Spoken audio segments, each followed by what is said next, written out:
Hi everyone, please subscribe to my channel. Blood Immortal Venerable, see playlist for other chapters and novels. I do not translate the novels. Credits goes to original translator and author of the novel. I only make it as an audiobook so it would be easier to just listen while doing other things. Credits goes to the author of the novel. I convert stories to audiobook for mental health, for multitasking purpose, for accessibility and time saving. Listening to audiobook is also beneficial for people who have disability. It improves our listening skills and improve our English comprehension, vocabulary and other things. So, thank you for listening. Thank you and thank you very much for your support. Chapter 81. Half Step into the Nature Level. Zen positioned himself as per the illustration in the Heavenly Ogre Fist book. Since this was a refinement method for ogres, it would take human beings a lot of time, energy, and effort to master if they cultivated diligently. Luckily, Zen was physically stronger than ordinary people. For anyone else, it would be impossible to complete the first step of the Heavenly Ogre Fist during the refinement. After the force coursed through his body, Zen's eyebrows furrowed a bit, as he didn't feel the demonic life energy inside his body. Zen wondered why. Yesterday, only a small amount of demonic life energy had been produced inside Zen's body after his refinement of the Heavenly Ogre Fist. Afterward, the demonic life energy engulfed Zen's purple light fist life energy as though it were a beast. In the end, all the life energy from Zen's purple light fist had turned into demonic life energy. But as soon as he made the first move of the Heavenly Ogre Fist, which was known as Ogres Shaking the World, the demonic life energy inside his body had been completely consumed. In general, one's cultivation would be smooth for a period as long as he found the key to the refinement method. Once a level was overcome, it was like a door was opened to the next stage. Very few men would retrogress in cultivation like Zen. He had been able to produce and utilize the demonic life energy the previous day, but now he had failed. Why? Did he forget a move? After thinking it over for a while, Zen still couldn't figure it out. Since the Heavenly Ogre Fist was a Tier 5 cultivation method, its power would be immense. However, it was so hard to practice this refinement method. It was far more difficult than Zen had expected. How were his practice methods different from what he had done the previous day? Zen was lost in deep thought. He had almost died when he confronted Veil on Hell Mountain. In that critical situation, Zen knew that he was fighting a losing battle, but he repeatedly tried to use the Heavenly Ogre Fist, still hoping to survive in spite of the slim chance. After several attempts of this refinement method, a little demonic life energy had finally condensed. Today, Zen tried to make use of the Heavenly Ogre Fist on Drizzle Peak, where he was safe. As Zen thought about this, it dawned on him that Heavenly Ogre Fist might only work when one was on the verge of giving up hope. On the previous day, when he was thrown into absolute adversity, Zen felt himself behaving under an unbelievable state that he could hardly comprehend or describe in words. When faced with such a crisis, he had repeated and thought about each move very slowly. Now, Zen was in his room, racking his brain to recall what and how he felt the previous day. Zen paced back and forth in his room. He was so lost in thought that it seemed as though he was enchanted. He had been so consumed with his thoughts that Zen didn't notice that he had spent over half an hour just pacing. All of a sudden, his eyes gleamed as an idea flashed through his mind. Quickly, he jumped to his feet. As his feet touched the floor, Zen made the first pose for Heavenly Ogre Fist. Maintain forces on the upper and lower body. Repel ogres, intent with heart if any. Zen lightly swung his arms along a direction. After rotating his arms, all his forces were concentrated near his belly. It was not until this moment that a trace of dark purple demonic life energy appeared between his hands. Excitement lit up Zen's face when he saw the slight trace of demonic life energy. On the previous day, he had experienced and witnessed the power of the Heavenly Ogre Fist. He had been able to confront a man at the illuminating soul realm by using one move known as Ogres Shaking the World. Zen had known that it would be impossible for him to defeat a man who had reached the illuminating soul realm by using the Heavenly Ogre Fist, as he was only at the marrow refining level. However, when attacked by Zen's Heavenly Ogre Fist, Veil had no choice but to counterattack. Veil's reaction had proven the might of a Tier 5 cultivation method. Despite his small victory, Zen had been challenged to condense the demonic life energy. Just now, he had refined the cultivation method for a lap, but only a faint trace of demonic life energy had been condensed. If this was going to be the pace, it would take several months for Zen to fill his belly with demonic life energy. After further thought, an idea came to Zen. Since demonic life energy could engulf other types of life energy, Zen thought he might not have to condense it. When fighting Veil, Zen's body had been full of life energy from the purple light fist. But after a trace of demonic life energy had condensed, it absorbed all life energy from the purple light fist. In addition, the demonic life energy engulfed Veil's life vitality by consuming the lotuses. Since the demonic life energy was so mystical, Zen decided to take advantage of the energy. At this thought, Zen brought his knees together and started practicing the mind method of purple light fist that had been passed down to him from the Luo clan. Through years of cultivation, Zen had acquired a good command of the purple light fist. While forces were flowing along Zen's arms to his entire body, streaks of life energy from the purple light fist sprang up from his belly. When this life energy was exuded in large quantities, the faint trace of demonic life energy in Zen's belly instantly flew toward it, swiftly engulfed it, and then converted it. Zen had just tried cultivating the mind method of purple light fist. However, the more purple light fist life energy filled Zen, the more the demonic life energy he was able to consume. Soon, it began accumulating inside his body. About 2 hours later, his belly was finally filled with demonic life energy. As Zen stretched out his arms, demonic life energy spiraled up and out along his arms. To Zen, it looked like a purple-black demon was fluttering around his hands. At this sight, Zen flicked the demon with his fingers. Immediately, the little purple-black demon jumped out of his palm and into a corner. The demon continued to hop once it had reached the ground. The life energy can be exuded out of my body. This scene shocked Zen, who, although practicing this refinement method, had never heard of such a thing happening. A corporeal form had 5 levels. Life energy could only exist in vivo or on the surface of the body. The energy should vanish once it left Zen's body, just like plants couldn't survive without roots. Life energy could be only separated from the body of refiners who had been a half step into the nature level. Zen remembered this because he had seen his uncle Bryson pour his life energy into his long sword. Then, he manipulated the life energy inside and killed his enemies with the sword. This was only possible for cultivators who were half step into the nature level. However, Zen was still at the marrow refining level. Although he was also capable of pouring life energy into a weapon, the energy would dissipate and lose its effects once the weapon left his hand. But now, the purple-black nature level life energy hadn't disappeared after it was separated from Zen's body. Have I reached a level higher than the marrow refining level? Wondered Zen. Before entering Hell Mountain, Zen had been able to estimate that he had reached the peak of the marrow refining level. On the previous day when he battled Veil on Hell Mountain, Zen's body had been severely battered by Veil's lotuses. Under their assault, Zen found that it was almost impossible to bear the heavy pressure. At that time, he had been fighting for his life, and so, Zen hadn't paid much attention to changes in his body. However, in retrospect, Zen remembered feeling a great surge of warm currents inside his body. As in all other situations, the currents refreshed his physical form. Had impurities been completely cleared away from his marrow at that moment? Since Zen had been focusing on defending against Veil, he hadn't noticed that all the impurities in his marrow had been refined and purified.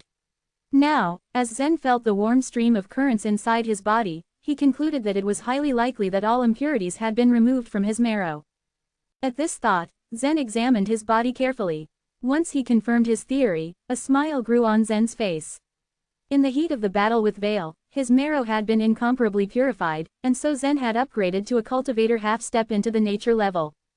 5 levels of body refining were the foundations for practicing and mastering martial arts. Only when a person's physical form was free from impurities could he become a nature creature. However, reaching the half-step into the nature level was different from entering into the nature level because of the difference between life energy and life vitality. A person couldn't become a nature creature before his life energy was converted into life vitality. Although Zen didn't accomplish his goal of freeing Yan from Hell Mountain, he had unexpectedly reached the half-step into the nature level, which was a great achievement for him. After this revelation, Zen spent the whole day consolidating the skills he had mastered and exploring how to exude life energy. He didn't leave his room for almost 3 days. During this period, outer disciples continued to busy themselves with cultivation as usual at Drizzle Peak. However gifted disciples might be, people who joined Cloud Sect were required to be unyielding. They also knew that they should never get infatuated with the outside world. The practice of martial arts also taught them that God helped those who helped themselves. However, Zen was a special and extraordinary disciple of Cloud Sect. Other disciples' eyes gleamed with a strong sense of admiration when they met Zen. Within Cloud Sect, a considerable number of outer disciples treated Zen as their role model. Just as Zen tried to cultivate diligently, these outer disciples also made unremitting efforts to cultivate themselves. Zen, it is time for us to get our refining pills today. Are you going to take them? As Zen just stepped out of his room, Nori and Sean, who had been headed to his room, stopped and asked.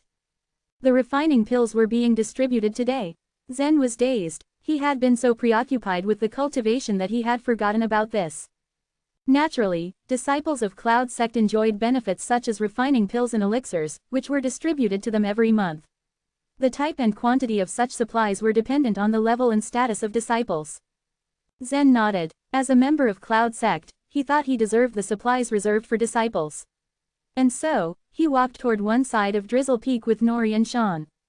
As usual, Nori began to share some of the gossips he had heard while they were walking. Zen, you have been engrossed in your cultivation and haven't stepped out of your room. Have you ever heard what happened on Hell Mountain? Although Nori joined Cloud Sect later than Sean, he was now more informative than Sean. Zen pretended as if he didn't know and responded in feigned surprise, huh? What occurred on Hell Mountain? Ooh, you've missed it. Several days ago, a disciple at the Illuminating Soul Realm presented his mighty power on Hell Mountain. It was a fairly sensational spectacle.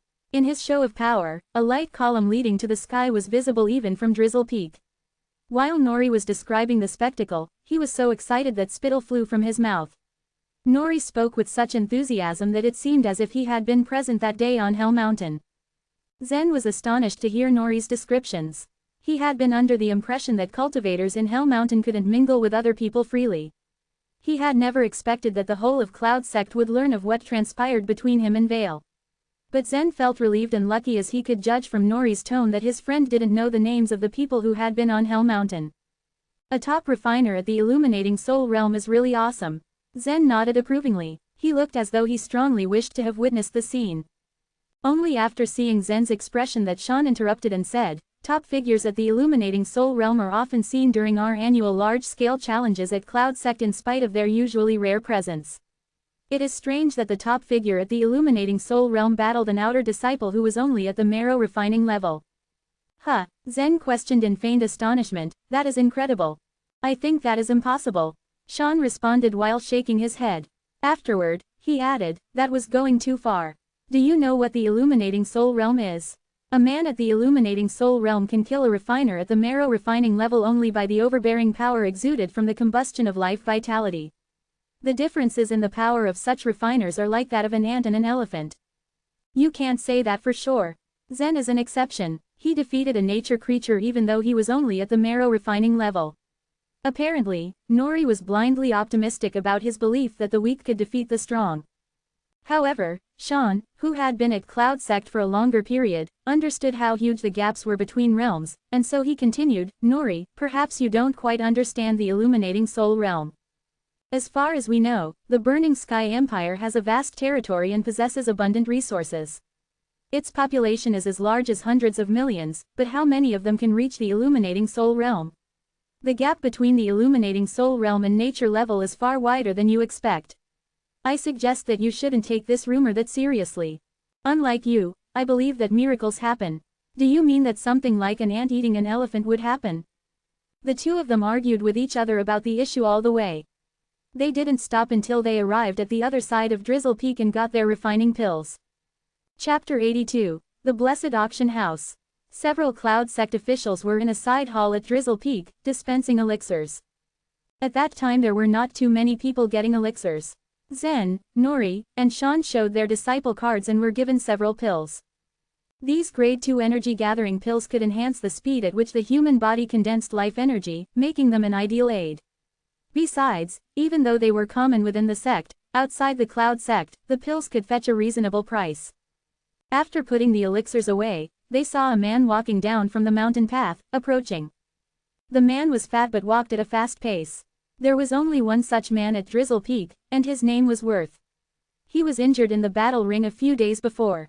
Hello, Worth, greeted the three men. Seeing them, Worth smiled as he walked up to them. Worth, have you recovered from your injuries? asked Zen nervously. Since his return from Hell Mountain, he'd spent 3 days in seclusion refining privately and hadn't visited Worth. Worth waved his thick arm, lightly responding, "It was nothing. It's healed." Zen nodded and said, "I'm glad to hear that. What's the hurry? It's not an emergency to get the elixir. Do you have something important to do?" asked Sean in curiosity. "Yes, I am leaving the Cloud sect for a while. There will be a big move at Blessed Auction House today. My brother asked me to watch it," answered Worth. The Blessed Auction House. The eyes of Nori and Sean widened as though something occurred to them. "Worth, you aren't from the Blessed Zhang family, are you?" they asked almost simultaneously. Zen was confused at their reaction. Nodding his head readily, Worth admitted that he was. The Blessed Zhang family was legendary in the Burning Sky Empire. The family had no great talent, and it was not even a noble clan. What the Zhang family had was a hidden power far beyond that of an ordinary noble clan. That secret power made this family almost as mighty as the top 7 noble clans. All of this Zhang family's descendants were business geniuses, which gave them an advantage. The Zhang clan controlled most of the economic lifeline in the Burning Sky Empire and oversaw many of the exchanges in the empire's largest exchange shops and auction houses. Even cubic crystals negotiations were set up by the Zhang family. So, the Zhang family had a unique position in the economy of the whole empire. The famous Blessed Auction House was one of their many properties. A majority of the most impressive auctions were conducted through the Blessed Auction House. "Wow, Worth, I didn't know you were part of the Zhang family. You are so laid back," stated Sean, shaking his head slowly as though in shock. "It's tough for the average person to get into the Blessed Auction House. Worth, are you able to take us so that we can see it for ourselves?" asked Nori. He didn't want to miss a chance like this because he was interested in this kind of thing. Nodding, Worth said, "No problem. That'd be a piece of cake to do." Then he turned to Zen and proposed, "Zen, will you come with us?" Zen wanted to turn Worth down because he had just managed to reach half-step into nature level and he had to work hard to master his technique. He never seemed to have enough time. He was about to refuse when something occurred to him, and he asked, "Worth, can anything be sold at this auction?" "No, not really," stated Worth, chuckling. "Common items can't be auctioned at the Blessed Auction House. It has to be valuable," he explained. In short, the items sold through the Blessed Auction House were of high value. Worth had piqued Zen's curiosity, and he wanted to have a look. Zen had a crystal core from the fire scorpion lion that he'd gotten in the south. Considering it was useless to him, he naturally wanted to sell it as soon as possible. Thinking about it, Zen nodded and replied, "Since you're all going, I'll join too, it sounds like fun." "Good, wait here, we'll leave after I get my elixirs," declared Worth. After he received his elixirs from the administrator, Worth and the 3 men headed down Drizzle Peak.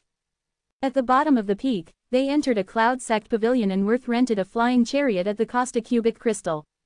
Worth's generosity left his 3 companions speechless. Zen had plenty of cubic crystals and over 1,000 points, but he was reluctant to spend them. A single cubic crystal to hire the chariot was too luxurious for him. After boarding the flying chariot, it took off, heading away from the Cloud sect. Although Zen had been in the imperial capital for some time, he hadn't enjoyed the scenery there.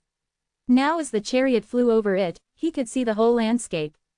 At full speed, it took nearly an hour to reach the edge of the imperial capital because of how large it was. "Look, it's the Burning Sky Palace," shouted Nori suddenly, as he pointed to the left. Turning his head to where Nori pointed, Zen saw tremendous city walls. Within the walls was a formidable array of various magnificent, massive buildings. Colorful rays of lights covered the walls and exuded a vague overbearing power. This was the center of the Burning Sky Empire.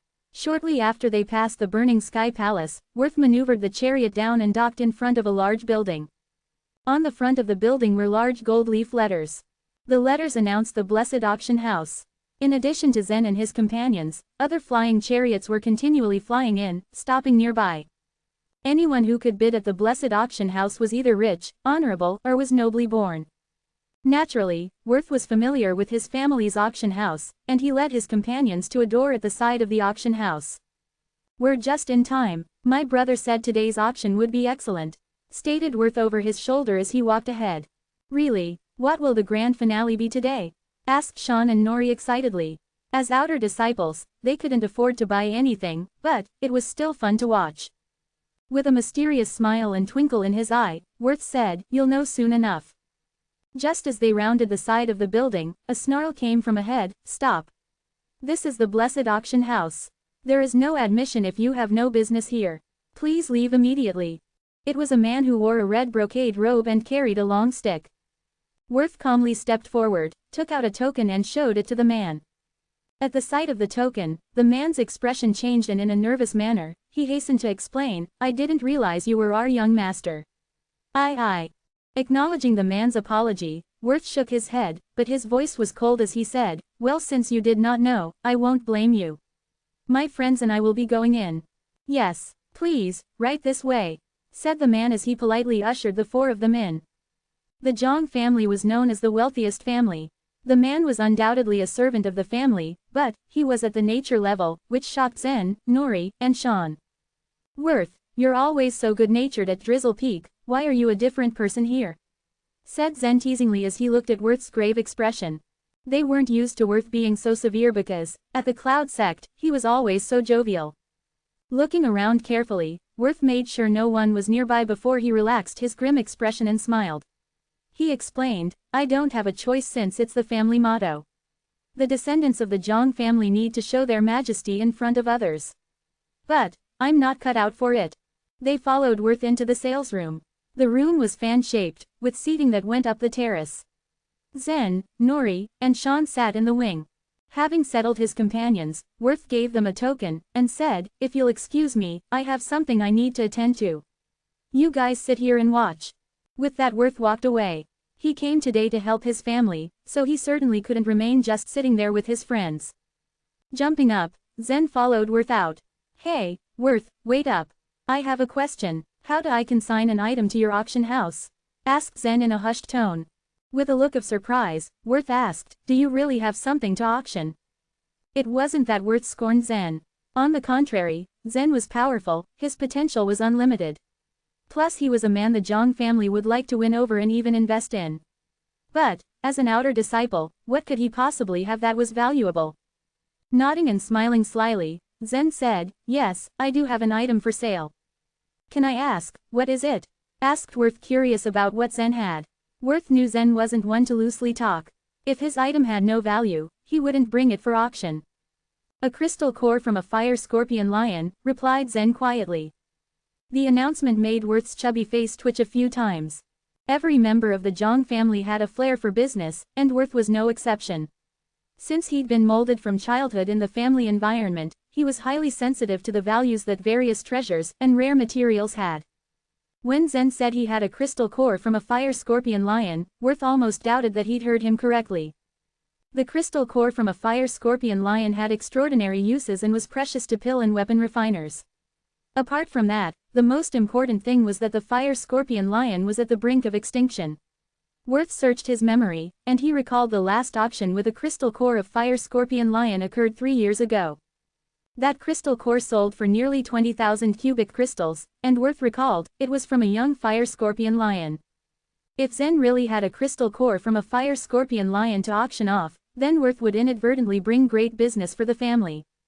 "Zen, follow me." Zen didn't seem to be joking, so, Worth took Zen to a secret room in the auction house, and asked, "Can I look at the fire scorpion lion's crystal core?"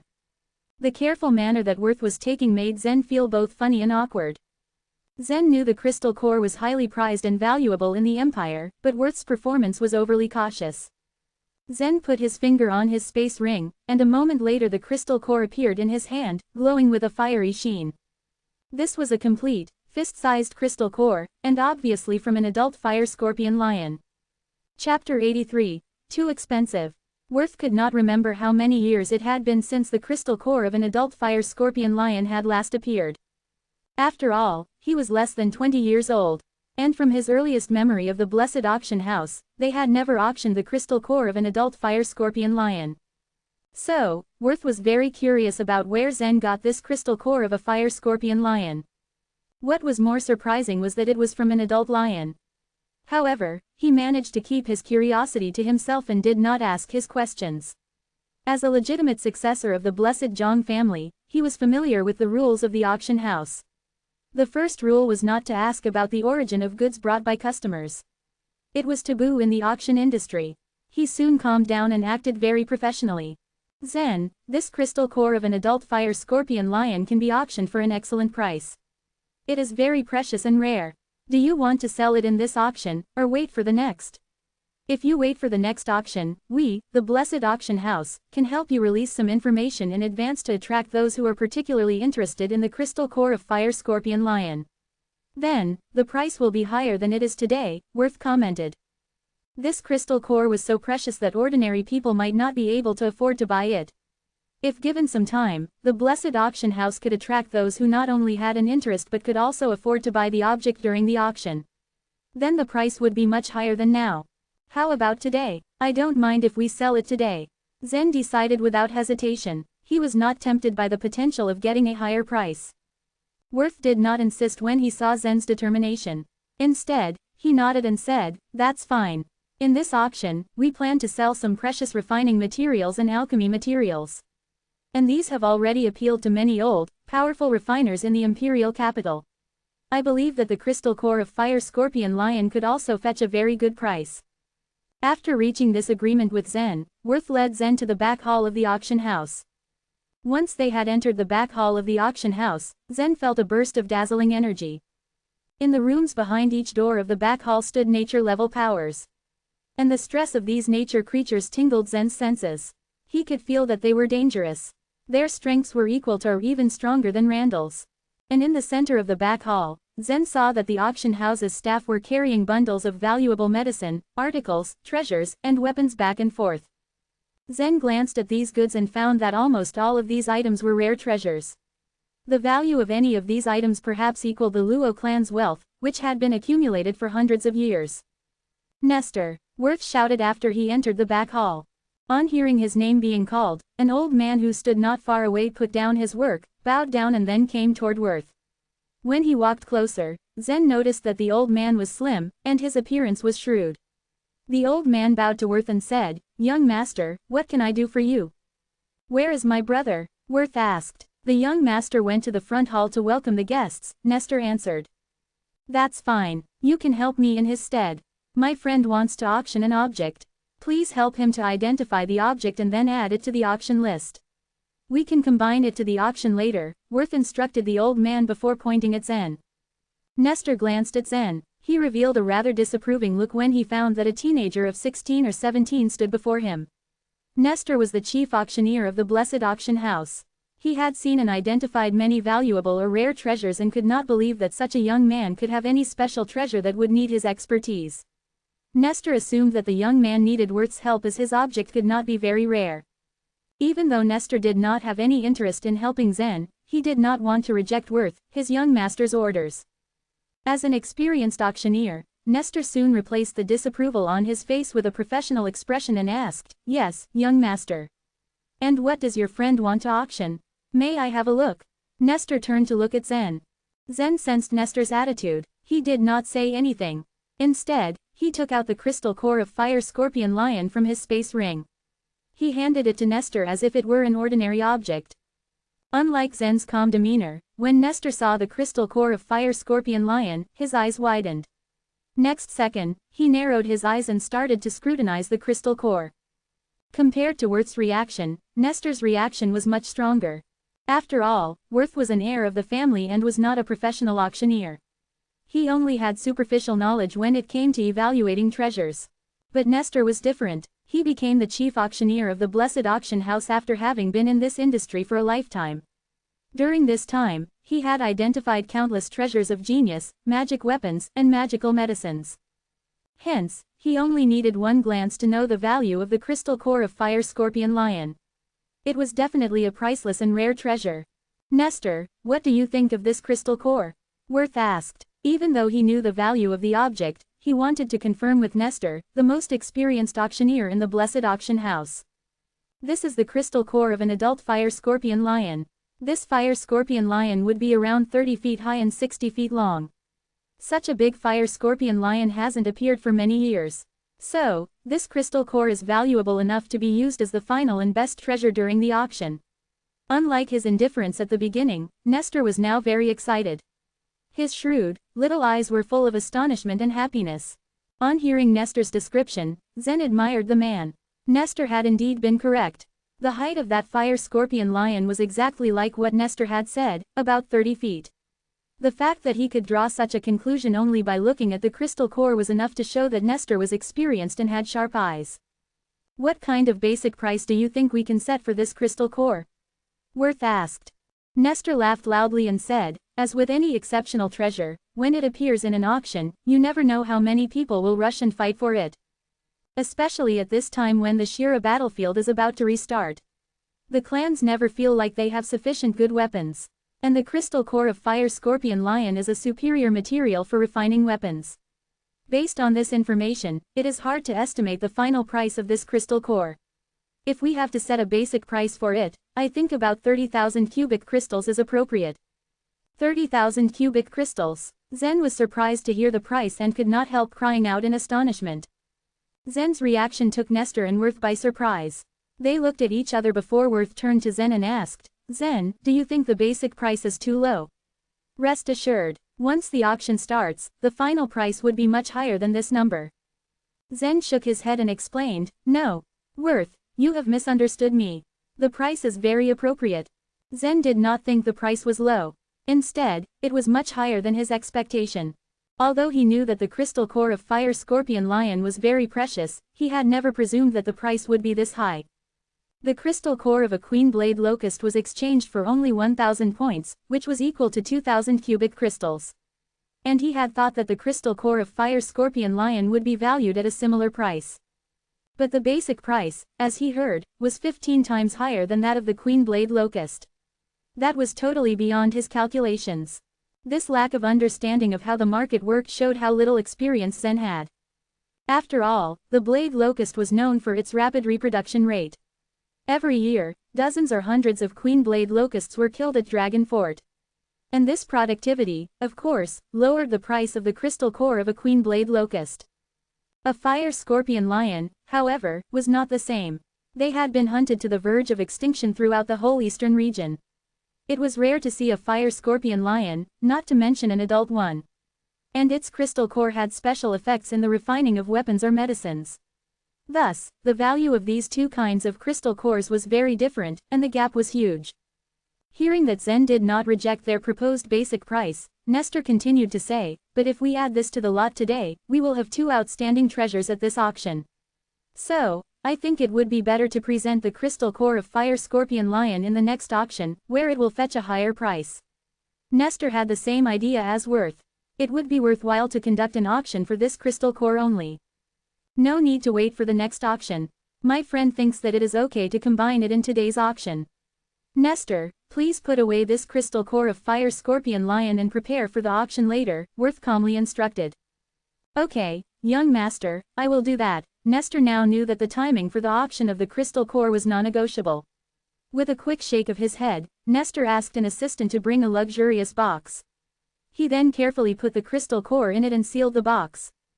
After completing all the arrangements for the crystal core's auction, Worth walked back to the auction room with Zen. As it was a busy time for the auction, he managed to exchange simple greetings with Sean and other friends, and then went out.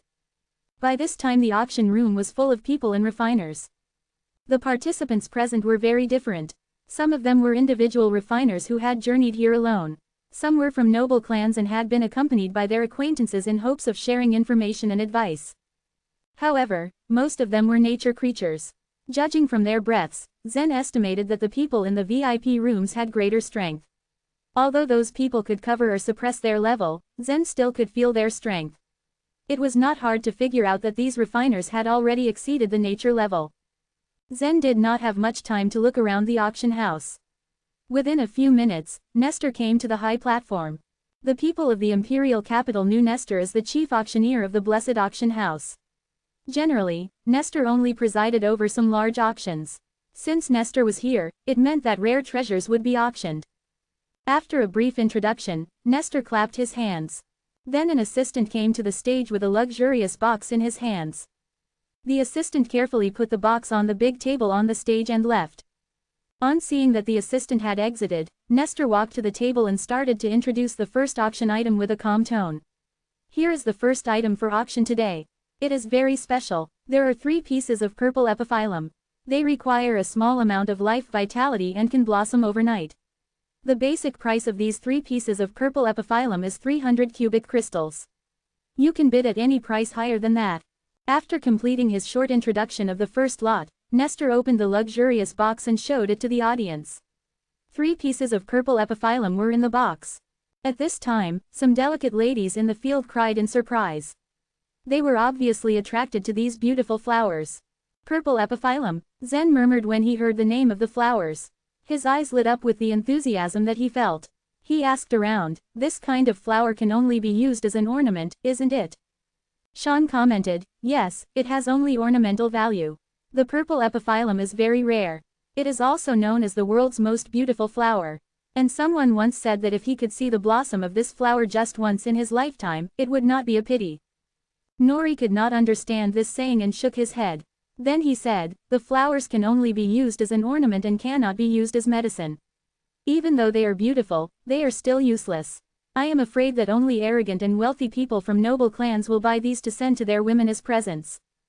Zen nodded in agreement. A few hundred cubic crystals might be expensive for many normal families. But noble clans can afford the cost and will find it worthy to amuse their lovers. Zen was right. Although the purple epiphyllum had no help in refining, it still attracted a lot of young people's interest. The price went up from 300 cubic crystals to 800. Then it was bought by a noble clan member. Zen, Sean, and Nori had accompanied Worth to the auction house with the purpose of broadening their vision and seeing what an auction was for. Of course, they did not have any interest in luxurious flowers that had no benefits in refining. They did not have the money to buy these flowers either. Even if they could afford it, they would not spend their money on something which could only be used as an ornament. After the deal of the purple epiphyllum had been completed, Nestor started to introduce the next lot. The second item is a spiritual weapon. Now, the Shira battlefield is about to reopen. If you are armed with a spiritual weapon on the battlefield, you would feel it is easier to fight with ogres and other monsters. This weapon is called the Heaven-Shaking Dagger Axe. Though it has a rough shape, it is made of purple jade. The Heaven-Shaking Dagger Axe is ranked as a low-level spiritual weapon, but its power is similar to that of a middle-level spiritual weapon. The base price is 2,000 cubic crystals. You can start to bid now. 2,000 cubic crystals? That is not so expensive. Zen thought. He was a little interested in this spiritual weapon. This Heaven-Shaking Dagger Axe was a low-level spiritual weapon. Zen did not care much about its power. Instead, he wondered about the iron essence he could obtain from such a weapon after refining it. He knew that a top-grade mysterious weapon usually generated 5 or 10 drops of iron essence. Since a spiritual weapon was a level higher than a mysterious weapon, maybe it would generate 50 drops of iron essence, or, perhaps even 100 drops. On thinking of this possibility, Zen became excited. He wanted to bid. As long as he could light up 1 dragon scale, his strength would grow. If 10 dragon scales were lit at the same time, his strength would be doubled in a short period. Such an increase was definitely a significant improvement for him. If possible, Zen planned to participate in the auction for this spiritual weapon. But the bid price increased so much that he abandoned his plan. 2,500 cubic crystals, one refiner shouted excitedly. 2,700, said another. 3,000 cubic crystals. Even though the Heaven-Shaking Dagger Axe had a powerful name and it was indeed a spiritual weapon, its shape was rough and heavy. Zen had thought that the bid would not be competitive. However, to his surprise, many refiners were interested in this weapon, and the price shot up in a short time. Chapter 84. The Weapon Refining Principle. In the end, the Heaven-Shaking Dagger Axe sold for as much as 5,000 cubic crystals.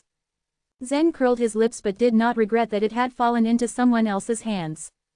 He knew that he could buy another inferior spiritual weapon from the market at a much lower price. Anyway, what he cared about was the iron essence contained in spiritual weapons, not their power. Nestor soon auctioned off several more items. Suddenly, Nestor's tone changed. The next item to be auctioned is the halftime grand finale of today's auction. As you all know, 2 years ago, Chase, our weapon refining guru in the imperial capital, passed away. This is a significant loss for our whole empire. Fortunately, Chase had many disciples, and some of them have taken over his mantle, Nestor said grimly. Next up for auction is Chase's weapon refining principle. It is said that Chase kept it a secret. If someone wants to make an impact in weapon refining, with this book in hand, you can get Chase's knowledge and achieve great progress. As soon as Nestor finished speaking, the crowd simmered with excitement. There were 3 weapon refining gurus in the Burning Sky Empire, but none of them could compare with Chase. Chase kept the weapon refining principle a secret, presumably recording his experience and skills in weapon refining. Every noble clan dreamed of owning a top weapon refiner. But weapon refiners were not easy to hire. The noble Wang family had employed one of the 3 weapon refining gurus, another had been employed by Cloud Sect and the third by the Burning Sky Palace.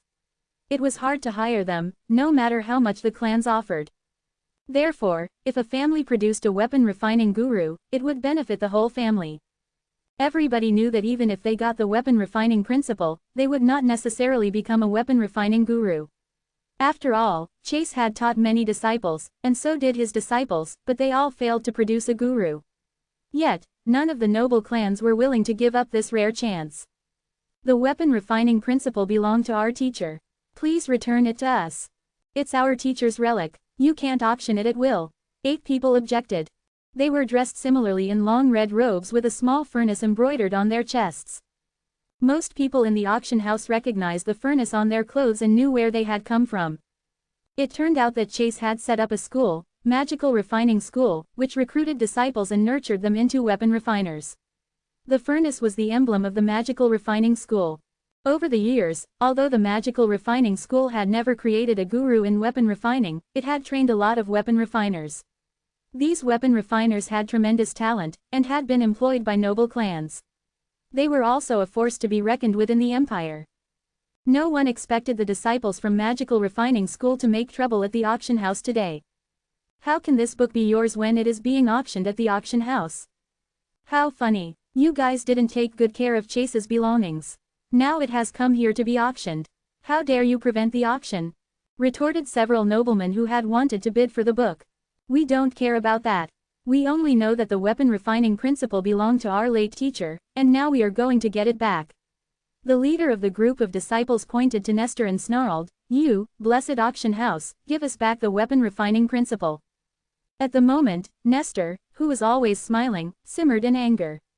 Since our blessed auction house was established, we have made it a rule not to ask about the provenance of items for sale.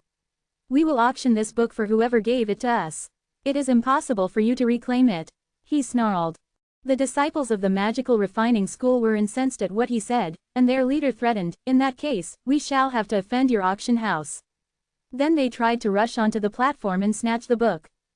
Offend our auction house? Humph, you're not strong enough to offend our blessed auction house.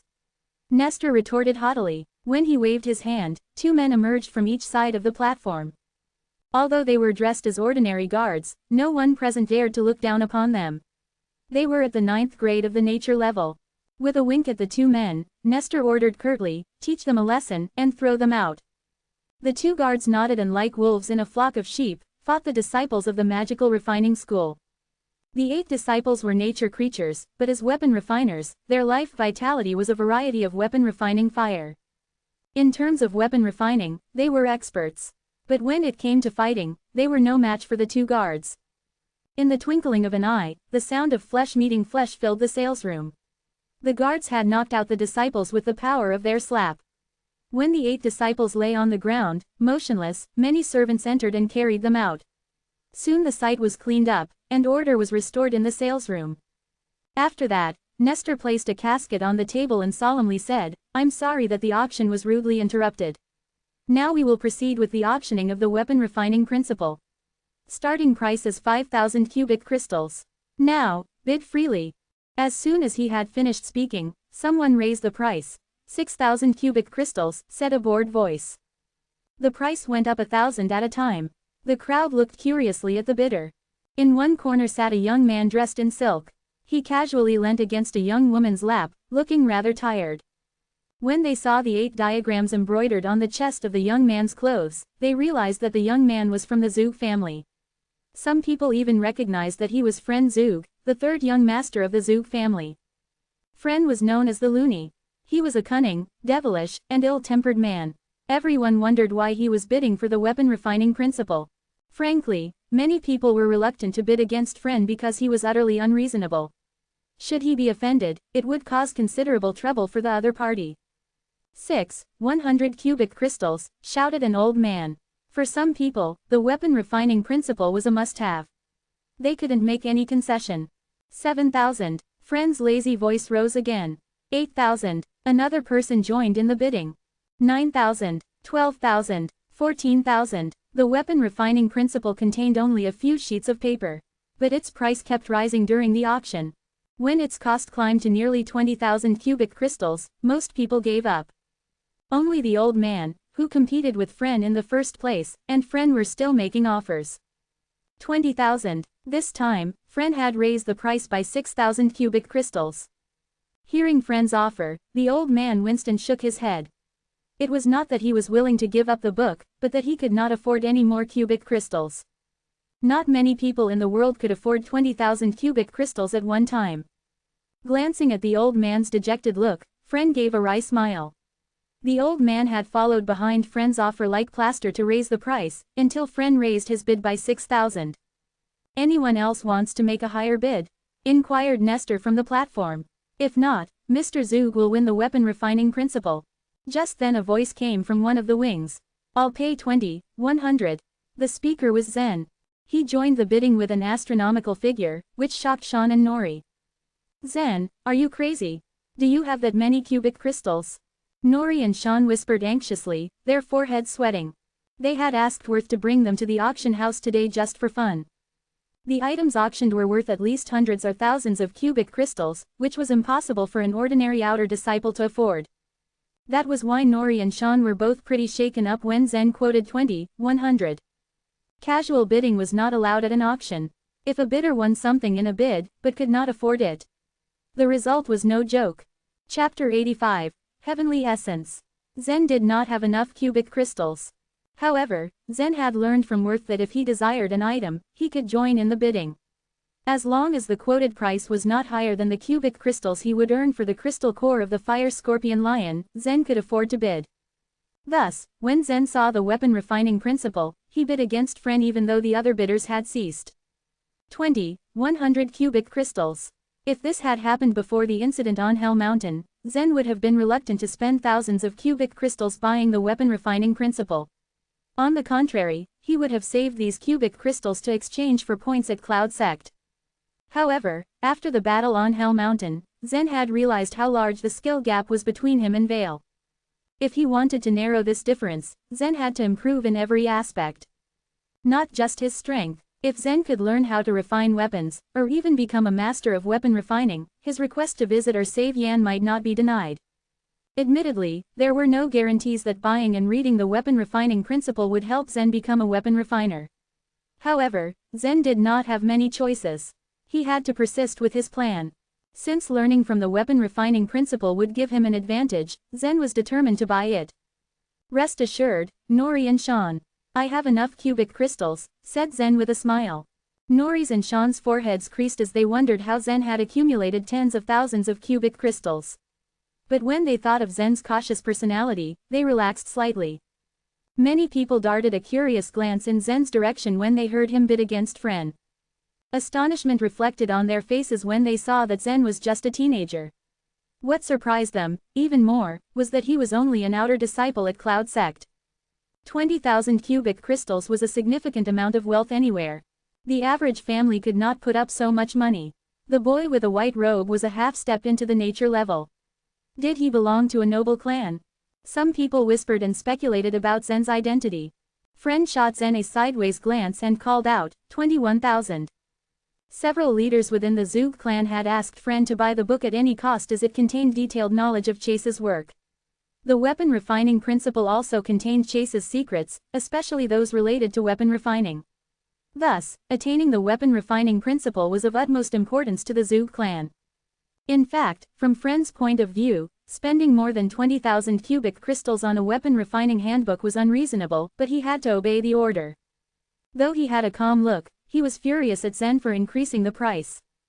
Since Friend had an ulterior motive to buy the book, he could not express his anger at Zen's actions. Otherwise, his true purpose for securing the book would be revealed to all the bidding opponents and they would be spurred to compete with him to the end. It would not be cost-effective, even though he would buy it, regardless of the price. After all, the auction was, in essence, a psychological game. It seemed that Friend's bid had been random, but it had been his strategy. 21,100 cubic crystals, Zen continued to raise his bid. Zen's voice was fairly steady, emotionless, and confident. At present, Friend realized that he was in trouble as it seemed that Zen was going to bid to the end. The trouble came not only from the boy but also from the other opponents. Although Friend always behaved crazily and ridiculously, those who knew him well understood that madness was just his disguise.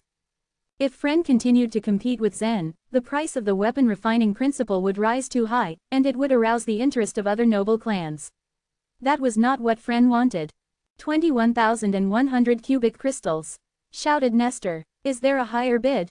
22,000, Friend called out again, stroking the face of the young woman beside him.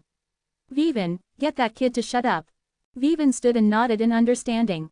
Her slim waist swayed seductively as she made her way toward Zen's room. 22,100. Zen raised the bid by 100 cubic crystals just as a beautiful woman appeared at the door of his room. The beauty smiled as she leaned against the door. Once she had Zen's attention, she said, "Hey boy, could I talk with you?" Nori and Sean were hot-blooded youths. Thus, their hearts beat faster when they saw the enchanting Vivian. However, Zen turned his head and asked Vivian calmly, "What do you want?" "My master asked me to tell you to give up the bidding," said Vivian, staring straight at Zen. Zen returned her smile as he asked, "Why should I give up?" "Because my master wants you to," said Vivian. Malicious intent twinkled in her brown eyes. What arrogance! Zen's forehead wrinkled when he heard what Vivian said. Since entering Cloud Sect, Zen had met many arrogant people. He sneered at Vivian, "Your master? Who is he?" "My master's surname is Zug," replied Vivian proudly. The Zug clan was renowned in the Burning Sky Empire, so Vivian thought that Zen would change his mind after learning that Friend came from the Zug clan. "Zug," murmured Zen, then his face darkened. From Hell Mountain to the south of the Empire, he had clashed with members of the Zug clan many times. They were like annoying leeches that kept clinging to him. "Yes, my master is Friend Zug. I believe you have heard of him. So, please do not bid again, or you will get into trouble," said Vivian, with a smirk playing at the corners of her mouth. "Oh, Friend Zug." Zen nodded and repeated, "Is he the one who is usually called the loony Friend?" Vivian grinned, "It seems that you have heard of my master's nickname." "Just tell him to die," replied Zen as he sneered at Vivian in disgust. At the moment, Vivian stood on the spot stiffly with a fixed grin. She had thought that Zen would comply with her request after learning of her master's identity. She hadn't expected Zen to refuse so firmly. Zen dared to speak so haughtily, implying that he was not afraid of Friend at all. A hint of life vitality scattered out from Vivian's hair. Vivian's straight hair curled and surged like the waves of the sea. Then they rose in spirals to form 5 cones. In the next instant, they pointed at Zen, like 5 spinning drilling bits. She threatened, "Anyone who has dared to offend my master has died. Do you want to die as well?" Zen smiled, pointed to the auction hall, and cautioned, Do you want to fight me now? You'd better take a look around and see where you are." The dispute in the room immediately drew the attention of the people in the auction house. Noticing the strange situation, a few guards of the Zhang clan approached Zen's room. Blessed Auction House was obliged to keep its customers safe, and fighting was absolutely prohibited in the auction house. Vivian glanced at the guards and recalled her life vitality. She snorted and turned to leave the room. Gazing at her receding figure, Zen smirked and shouted, 24,100. Hearing Zen's bid and seeing Vivian's livid face, Friend knew that Zen had not taken his threat seriously. "What did the boy say?" asked Friend with a smile. Depressed, Vivian said, "He said you should go die." Friend didn't seem angry when he heard Vivian. He reached out with one hand, touched Vivian's face, and said, "How dare he speak like that? I haven't been in such a situation for a long time. In that case, I'll quit the bidding." Vivian's eyes widened when she heard Friend. She asked, "Why do you quit, master? Are you afraid of that kid?" Friend shrugged and explained, "If I continue to bid, the older members from other noble clans might not keep out of the affair. If they own the weapon refining principle, I will not be able to get it back. It's better to give up now. If the boy obtains the book, all I need to do is to grab it from him." A smile appeared on Vivian's face as she understood Friend's scheme. Indeed, it would be impossible to take the weapon refining principle from Zen when he was in the blessed auction house. But Zen would leave the auction house eventually, and then, Friend would get his chance. Since Zen was wearing the outer disciple robe of Cloud Sect, it would not be difficult to learn his identity either. It would be easier to snatch the book from Zen at Cloud Sect. Since Friend stopped bidding, no one competed with Zen for the weapon refining principle, and Zen won it eventually. However, according to the rules, Zen must offer enough cubic crystals to take ownership of the weapon refining principle. Since Zen's crystal core of the Fire Scorpion Lion had not been auctioned, he didn't have the crystals needed to complete the purchase. From the platform, Nestor announced, "Well, just now we had a little trouble with the weapon refining principle. Anyway, we have sold it at a good price. We still have 2 treasures to auction. Initially, they were supposed to be the finales of the auction, but now, we have decided to sell them in advance. The floor price of these 2 objects is far higher than that of the weapon refining principle. But I believe you will be very interested in them." After Nestor finished speaking, he took out a small jade bottle. He shook the bottle with his right hand, and at the same time, a thread of life vitality came out from his left hand and floated to the mouth of the bottle. Then, a few small particles spread out from the mouth of the jade bottle, one drop after another, just like tiny droplets of water, but with a metallic luster. "Here are 50 drops of heavenly essence. The base price is 20,000 cubic crystals. You can start bidding now." Nestor waved his left hand, utilizing his life vitality to disperse the drops of heavenly essence in the air so that everyone in the auction house could see them clearly. Wow! The bidders' enthusiasm was aroused, and they began talking animatedly. When added to weapons, the heavenly essence would increase their grade by 1 level. For example, if the heavenly essence were added to a mid-grade spiritual weapon, it would be elevated to the top grade. However, heavenly essence was extremely rare, and so far, people did not know how to obtain it in larger quantities. Whenever heavenly essence appeared, the owners would add it into their weapons immediately. It was said that heavenly essence was the key base of all the mysterious, spiritual, and even fairy weapons. The reason why these weapons had tremendous power was that weapon refiners blended the weapons with a glimmer of heavenly law during the process of refining. Heavenly essence contained pure heavenly law in very high concentrations. It was rumored that even a low-grade mysterious weapon could have a little bit of heavenly essence, but so far, no one had been able to extract any. Zen was stunned when he saw the heavenly essence. As the droplets danced in the air, shimmering under the light, his jaw dropped to the ground. His heart beat faster as he stared at the silver particles floating in the air. Weren't these tiny substances the same as the iron essence that was produced by the black fire that melted mysterious weapons? Chapter 86. Got tremendous wealth. Zen was confused about the silver particles. Curious, Zen tried to look them up in the weapon refining methods left by Evil Lan, but he got nothing about them. Zen assumed if Evil Lan were a better weapon refiner, he would have written about it in his weapon refining methods. In C County, Evil Lan had been regarded as a superior weapon refiner, but compared with the refiners in Imperial Capital, he was just so-so.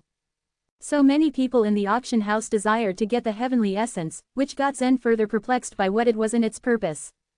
Were these silver droplets really so valuable? 23,000 cubic crystals. I will take the heavenly essence. An old man cried out. His hair was white, but his ruddy face gave him an energetic appearance. Aha, Huang, you cannot have sole ownership of these heavenly essence drops. I offer a price of 25,000 cubic crystals. A muffled voice came from an old man with a black face.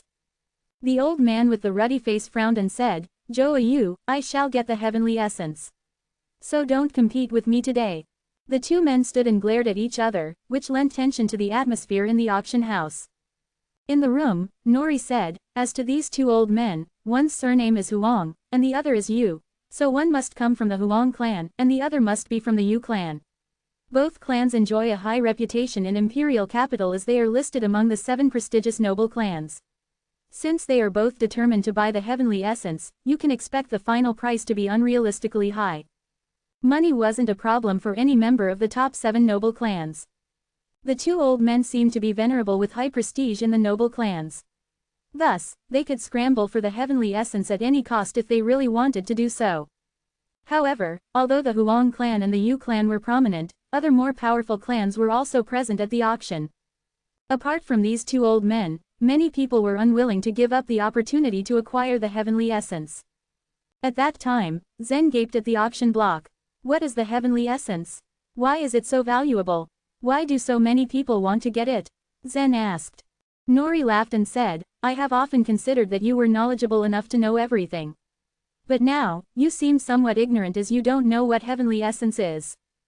Zen shook his head. Although he had read some books on weapon refining, he had never come across any mention of heavenly essence. The first time that he saw it was when the black fire in his head refined the weapon. To show off his knowledge, Nori cleared his throat and said, several years ago, some people discovered heavenly essence. But do you know how weapon refiners can make mysterious weapons, spiritual weapons, and even fairy weapons?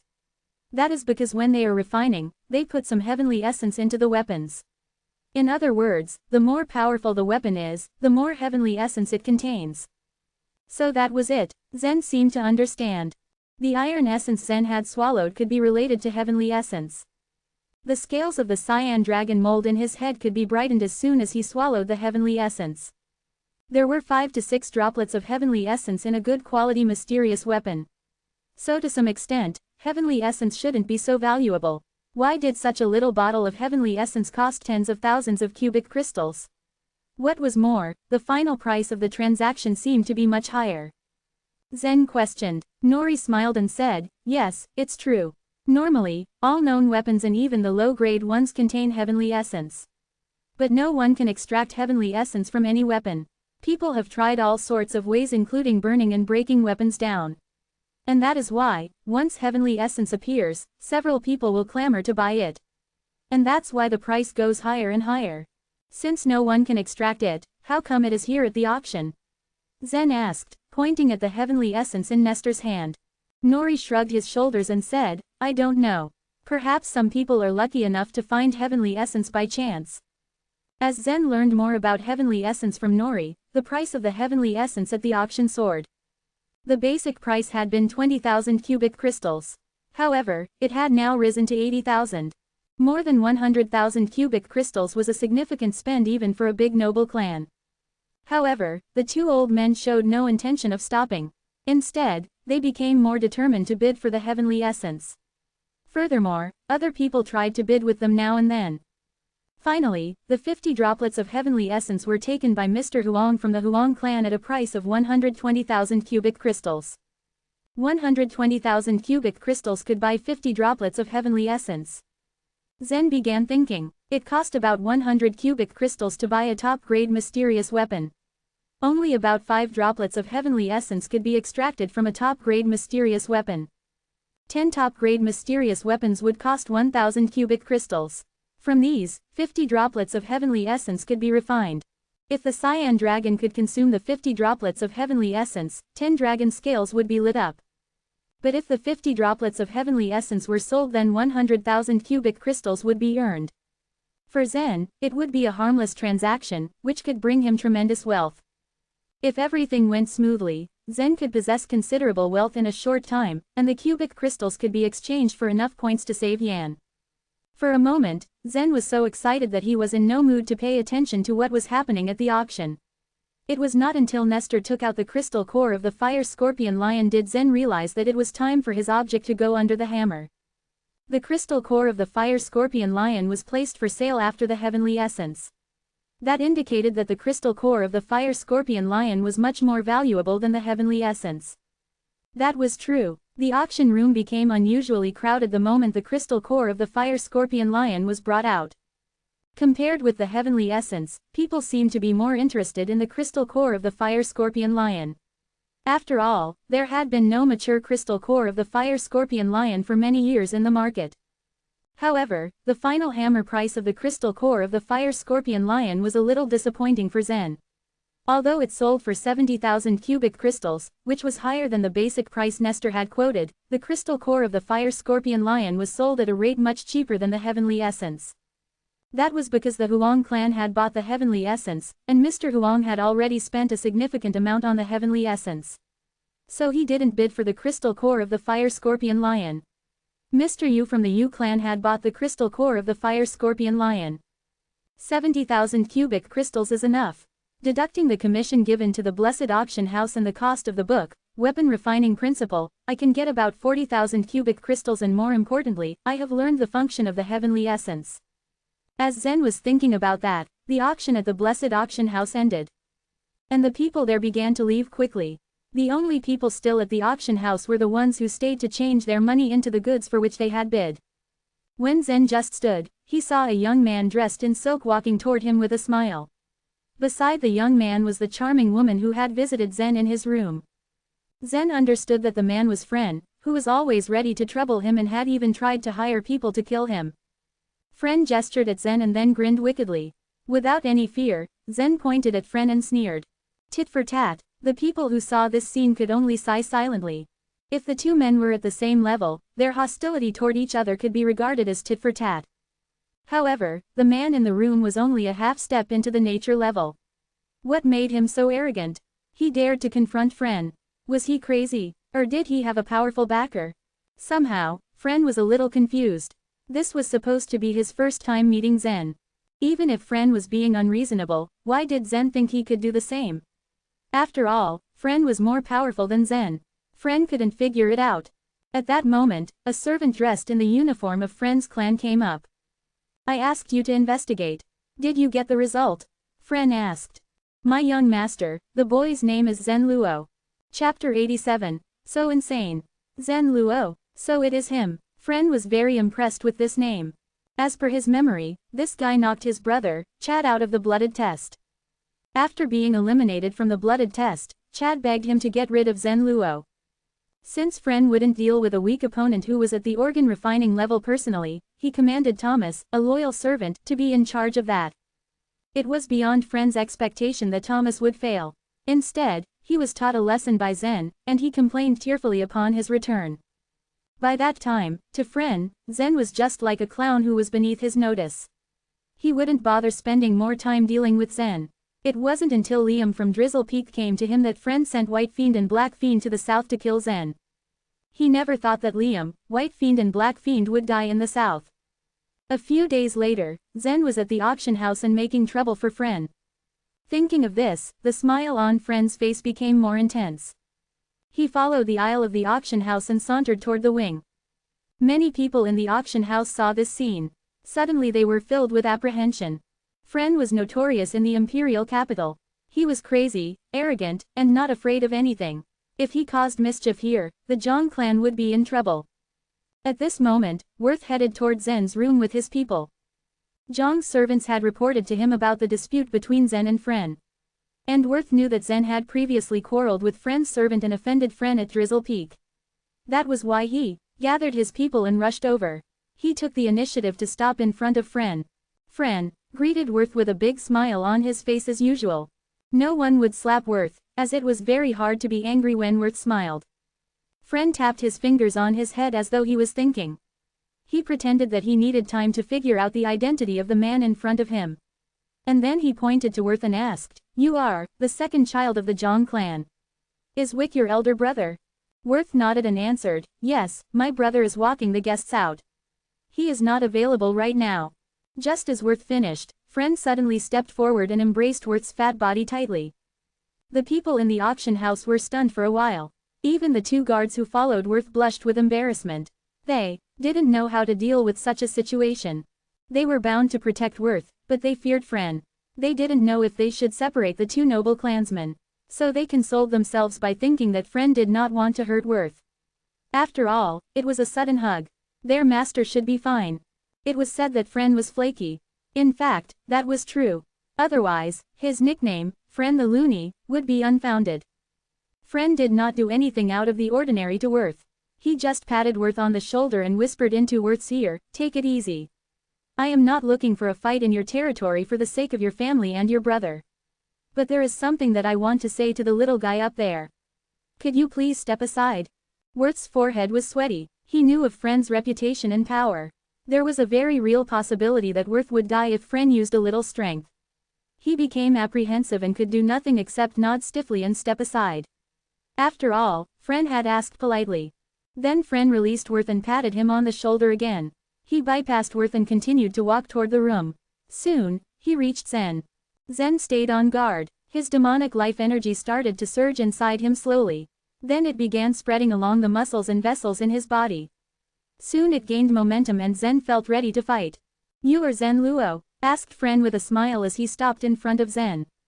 Zen nodded calmly, and his expression was serene as he answered, "Yes." "What do you want?" "I heard that you hurt my servant and killed White Fiend and Black Fiend," said Fren. "Your servant offended me. I just taught him an unforgettable lesson. And White Fiend and Black Fiend were trying to take my life. I simply returned the favor. They deserved that," replied Zen. Crack, crack, crack.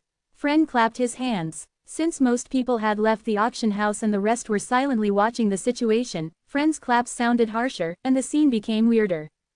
"You have some nerve. Did you say that you want me to die? Very well. I haven't seen such a courageous man like you for a long time." Fren grinned. Then he continued, "But generally speaking, a man of your courage would die for his actions."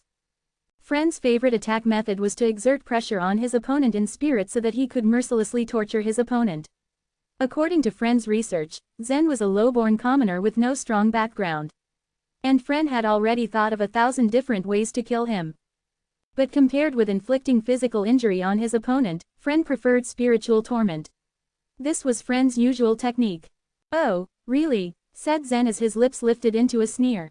"Although you like to threaten people in your mad and arrogant way, I have heard countless threats like yours in my life. Do you really think that you are creative enough? What a cliché." Hearing what Zen said, the smile on Fren's face froze. Zen added, "If you want my life, just come up and get it. You and your family are nothing in my eyes. Please, save your threats. By the way, the weapon refining principle is in my hands now. I will surely commit every single word to memory and then burn it to ashes. If you expect to take it from me, you can try to open my head and see if you can find the contents of the book." Fren never thought that Zen could be so strong-willed. In other words, did he not have the courage of a lion? He was completely supercilious. The Zug clan was one of the top 7 noble clans of the Burning Sky Empire. The family had remained in power from the beginning of the Burning Sky Empire. He didn't even blink his eyes upon hearing about the Zug clan. If Fren's family's reputation could not cause him the slightest apprehension, then what else could? Fren had always boasted of his demented nature. However, his attitude was based on the powerful background of his family. Compared with Zen, the difference was not just a little bit. Zen was such a man of hubris. Embarrassment was what Fren felt right now. Deep in Fren's heart, he desired to tear Zen to pieces. He could have done that. But if he killed someone in the blessed auction house, it might anger the Zhang clan. His family could, however, bear the consequences. As was known to all, there was never a dead enemy between two noble clans. And if a dispute occurred between the Zug clan and the Zhang clan, the Zug clan could settle this matter by giving a bit of profit to the Zhang clan. He had made a mistake when he had shown respect for the Zhang clan and promised not to hurt Zen here. Dang it, I shouldn't have said that, Fren regretted. He was overconfident and thought that he could threaten the lowborn Zen. It would not be appropriate to kill Zen now as he said that he wouldn't hurt Zen here. The evil smile on Fren's face disappeared. He stared at Zen with livid disbelief. As an outer disciple, what makes you think you are capable of offending the Zug clan? How dare you? Vivian, who was standing behind Fren, could not stay silent anymore. She had never seen this kind of expression on Fren's face. He seemed unusually angry, and the person who had angered him was an outer disciple who was only a half step into the nature level. "Forget it, Vivian," shouted Fren, as he turned and glared at Vivian. But Vivian tried to crucify Zen. She was not reconciled. "Let's go," said Fren in a low but harsh voice as he interrupted Vivian. Then he turned and walked away. He was too embarrassed to stay. Vivian didn't dare to contradict Fren. She glared at Zen as if she would devour him. Then she followed Fren out of the auction house. It was not until Fren and Vivian had left the blessed auction house that Worth, Nori, Sean, and other people came around. "Zen, you are the boss." "That was awesome," exclaimed Nori and Sean in unison. Seeing that Vivian had come to warn Zen on Fren's behalf, they had become very nervous and were ready to fight back. But again, Zen surprised them.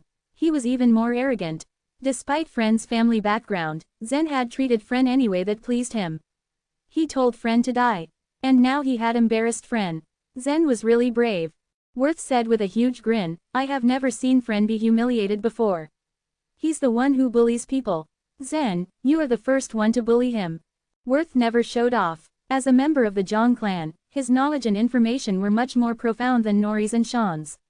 The fact that the Zhang clan had been able to develop under the pressure of the top 7 noble clans proved their incomparable strength. So Worth saw more thoroughly. Fren walked away speechless. I'm afraid that Fren was really angry this time, said Worth. Zen, you made him that angry. Aren't you afraid that he? Zen, however, said with a smile, Worth, if I feigned to be weak and humble, would he spare me? Worth froze and thought for a while before he said, you are right. Even if you had been nice to him, he would not let it pass easily. Now that the consequence is the same, why should I be afraid of him? Said Zen as he raised his eyebrow gently. Cruel intent reflected in his eyes. He knew that dealing with such an enemy was just like dealing with a cunning wolf. A person had to be more ruthless and crazy than his opponent to seize the chance of victory. If a person showed the slightest hint of retreat, the enemy would tear him to pieces. Very good point. Unbelievable. When Zen and his friends turned toward the voice, they saw a man enter through the door of the auction house. He was 8 feet tall, had a stalwart figure, and walked with an air. He looked like Worth, but he was not as fat as Worth. The man ambled toward them, then said to Worth, Worth, is he your friend? His name is Zen. He is also a disciple at Drizzle Peak, replied Worth as he introduced his brother to Zen. Zen, this is my elder brother, Wick Zhang. Zen didn't feel the need to patronize Wick because of his family's reputation. But he was Worth's brother. And so, Zen decided to be polite to him. He bowed to Wick. You are the first one to embarrass Fren. Wick said with a smile, Worth, you've got a great friend. Thank you, Wick, I appreciate it. If there were another way, I would not mess with Fren, said Zen as he shook his head. You are welcome. I am only a few years older than you, so I am not that old. No need to bow to me, Wick said with a smile. Zen, the item you bought has not been delivered yet. Please follow me. I will hand over the cubic crystals and the weapon refining principle. Wick looked honest and straightforward. But he was physically strong and seemed highly intelligent.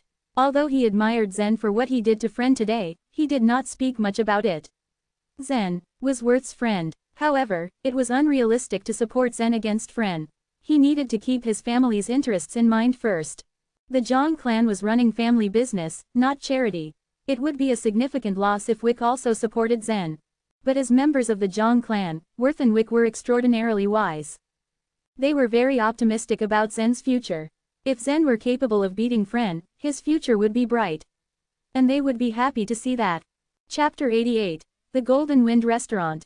It was no coincidence that the Zhang clan had been able to acquire prestige equivalent to that of the top 7 noble clans in the Burning Sky Empire relying on their wealth. The Zhangs were not only good at investing in business, but they also knew how to invest in talent. As wealthy businessmen with a civilian background, they preferred to invest in a civilian genius like Zen. Therefore, although they wouldn't help Zen in his dispute with friend Zug, they would support Zen secretly. As a rule, our blessed auction house gets 10% commission from the proceeds of an auction, Wick Zhang informed Zen. But you are Worth's friend. So we've decided not to charge any commission from the sale of your item. No, that's not appropriate, Zen politely rejected Wick's generosity. 10% of Zen's earnings from the auction was not a small amount. However, Zen didn't want to be indebted to others. If you refuse, that implies that you don't regard me as a friend, Wick Zhang persisted. The Zhang clan didn't offer Zen much support during his confrontation with friend Zug a few minutes ago. So Wick Zhang decided to give Zen this favor. Now that Wick Zhang was insisting, Zen felt as though he had no choice but to accept and express his gratitude. Schlick. When Wick Zhang opened the door curtain of the back hall, a big heap of cubic crystals appeared in front of them. Zen, the crystal core of the fire scorpion lion sold at a high price of 70,000 cubic crystals. After deducting 25,000 cubic crystals for the weapon refining principle that you bought, you still have 45,000 cubic crystals left, Wick explained. Nori and Shan were dumbfounded when they saw the cubic crystals shining brilliantly under the lights. Zen, that fire scorpion lion's crystal core was yours. Nori stuttered in amazement. Nori and Shan now understood why Zen had the confidence to participate in the auction of the weapon refining principle. Zen turned out to be a potential millionaire. Oh my goodness, I've never seen so many cubic crystals in my life, Shan also murmured. Since all 3 young men were of civilian origin, they didn't have much money. Although they were outer disciples of Drizzle Peak at Cloud Sect, the gaps among them were tremendous. It was surprising that Zen had been able to earn so many points not long after joining Cloud Sect. However, Zen didn't know what to do with so many cubic crystals. Although he had a space ring, yet its space was not much. It would be impossible to put all the cubic crystals in the space ring. He couldn't carry them. Even if he asked Sean and Nori to help, they wouldn't be able to take that many cubic crystals. That was just not realistic. Zen had never considered that carrying or storing the crystals would be a problem. Seeing the embarrassed expression on Zen's face, Wolfjong smiled and said, "Don't worry, Zen. There is no need to take these cubic crystals with you. You can have a look first, and then we'll deposit them in the Blessed Draft Bank for you." With that, Wolfjong handed Zen a thin token that was mounted in a layer of shiny gold foil. Zen saw the words, "Blessed Draft Bank," written on it in ancient Chinese characters. "If you need money, you can withdraw it from the Blessed Draft Bank. We would be happy to open a draft for you should you need to make a large transaction. The credit of our bank's draft is the best in the entire empire. Besides, you could use our draft as conveniently as cubic crystals," explained Wolfjong. Zen knew that the Blessed Draft Bank was the most creditworthy bank in the empire and that it had branches throughout the eastern region. Having understood the benefits of depositing in a bank, Zen rubbed the token with his hand before putting it into his space ring. Soon afterward, Wolfjong handed Zen a small brocade box and told him, "This is the weapon refining principle written by Chase. Please keep it safely." Zen opened the brocade box and saw a yellowed, tattered book. 25,000 cubic crystals for an old book seemed like a risky investment on Zen's behalf. Zen couldn't judge whether the weapon refining principle would be useful to him or not. However, he knew he had to follow his plans, no matter the cost or the risk. He wasn't the kind of person to give up. After receiving the weapon refining principle, Zen left the auction house with his two friends, Nori and Sean. Wolfjong had to stay to do some inventory work, so he didn't leave with them. Zen was satisfied with his visit to the Blessed Auction House. He had not only sold his Fire Scorpion Lion's crystal core at an astronomical price but also acquired a precious book, the weapon refining principle. Of course, he believed his most significant gain was information. Zen had finally gained knowledge of the iron essence. Now he knew that it was what other people referred to as heavenly essence. When he imagined that he could extract a lot of heavenly essence from mysterious weapons and make money continuously, Zen could not help but feel excited. However, he knew his plan could not be rushed. He knew that it would be wise for him to consider all angles and plans. So he controlled the impulse. Once they left the Blessed Auction House, Nori and Sean began to worry about Zen's safety. After all, friend Zug had threatened Zen at the auction house a short while ago. Even though Zen was courageous, because of friend Zug's superior strength, they believed their friend was in a dangerous situation. Zen could sense what his friends were worried about. He comforted them by saying, "Don't worry. There are always ways to defuse risks. He's not the only one person who wants to see me dead. I'm still alive despite the previous attempts to take my life." When they saw that Zen was confident and optimistic, Nori and Sean relaxed slightly. "Let's go have some fun," suggested Zen as they walked along the street. Since Zen came to the imperial capital, he hadn't explored the city. "Good idea. Today, you have made a big fortune. You should treat us," said Nori with a smile. He certainly wouldn't miss such an excellent opportunity. "Okay, I'm not familiar with the imperial capital. You lead the way. I'll cover all the expenses," replied Zen with a nod. It had been a lucky day for Zen. He smiled at the idea of celebrating. "Well, we're going to blackmail you," Nori said to Zen. Nori looked at Sean with a sly grin, and Sean responded with a chortle. "Of course, the Golden Wind restaurant is the most popular place in the imperial capital," claimed Nori. "But it is expensive. We had better not go there," he continued. "No, not there," Sean added, "it's too expensive for us."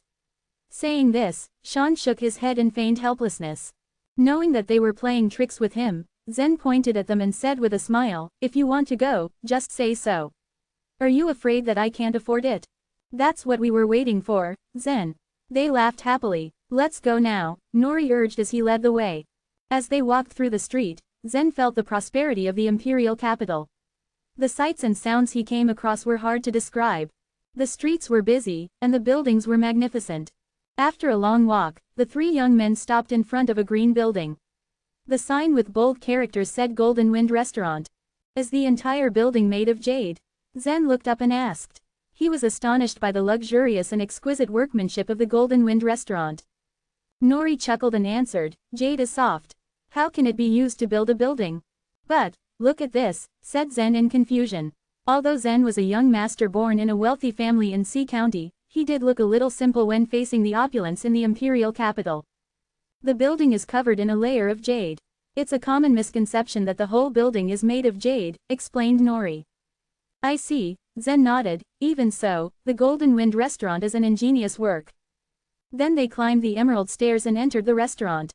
As soon as they entered, a well-dressed waiter came up to greet them warmly. As a resident of the imperial capital, Nori seemed to be acquainted with this kind of place. After he spoke with the waiter took them to a room on the second floor. The ambiance of the Golden Wind restaurant was also as exquisite as the outer facade. After they had been seated, Nori asked the waiter, "People say that there is no match in the world for Miss Coco's playing and singing. Is Miss Coco free today?" Hesitation appeared on the waiter's face. Miss Coco was a starring actress at the Golden Wind restaurant. Her appearance fee was extremely high. Since the waiter had some experience, he could tell that the boys in white robes were outer disciples of Cloud Sect. Besides, they didn't look noble nor rich. The waiter also knew from experience that some disciples from Cloud Sect visited the restaurant specifically to make trouble. Caught in a dilemma, the waiter could neither agree nor refuse. Seeing the waiter's hesitation, Nori shrugged his shoulders and said to Zen, "It's up to you, Zen." Zen was usually very frugal, but he was not stingy on every occasion. "Are you afraid we can't afford the cost? Is this enough?" Zen asked the waiter. A dozen cubic crystals dropped from the space ring in Zen's hand as he spoke. For an ordinary person, a single cubic crystal could support his family's cost for decades. Though the Golden Wind restaurant was expensive, the cubic crystals Zen showed were more than enough to invite the starring actress to make an appearance. The waiter's eyes glittered when he saw the cubic crystals. Instantly, his hesitation was swept away. With a grin, the waiter said, "Please wait a moment. I'll bring Miss Coco to you." Then he bowed and left the room. Not long after, they heard light footsteps on the stairs. A delicate fragrance filled the room even before Miss Coco appeared before the three boys. Chapter 89. Leave my sight. 4 young maid-servants followed the girl wearing a green dress. Each maid carried a musical instrument. One brought a Chinese dulcimer, and another had a 4-stringed Chinese lute. One maid had a Chinese zither, while another held an erhu, which was a Chinese 2-stringed musical instrument that was usually held in the lap and played with a bow. "Please call me Coco, my honorable guests," Coco uttered softly as she bowed politely in greeting. The soft-spoken girl in green, Coco, wore her long, ebony hair loose, and it fell on her bare alabaster shoulders. She had wide eyes that sparkled and she resembled a pure flower fairy. This was Zen's first visit to this sort of place. Smiling, Nori waved his hand, gestured in Coco's direction and requested, "May we hear Miss Coco's lovely singing voice please?" Nodding in acknowledgement, Coco stepped back, repositioned a chair, and sat demurely. Then she accepted the 4-string Chinese lute from one of the maid-servants and began singing a light song. Her voice was like a nightingale's voice, modestly melodious, echoing in the private box in the ears of her contented listeners. Several waiters served food and wine as they listened. Zen sighed in his heart. Although the Golden Wind restaurant was pricey, the quality of service, food, and recreation offered made it worth it. Before Coco finished singing, a rough voice of an interrupter came from the doorway. "Are you kidding me? Yesterday, you wouldn't sing for me, Coco. You told me that you had a sore throat, but, here you are, singing for them." A large man in a black robe sauntered in, followed by a few men who were also dressed in black robes. They were all inner disciples of the Cloud Sect. Standing next to the big man was a waiter bowing and apologizing. Scrunching up her brows in disgust, Coco stopped singing, and stated, "Mr. Hong, yesterday I had a sore throat. Now, I have other guests. If you want to hear me sing, you will need to wait for another day." "Yes, Mr. Hong, Coco has guests already today. If you would come with me, please, we have other good singers," remarked the waiter while he bowed deeply in front of Bush Hong. "Forget you," Bush Hong shouted angrily as he kicked the waiter to the ground and demanded, "Who gives a trash about the guests?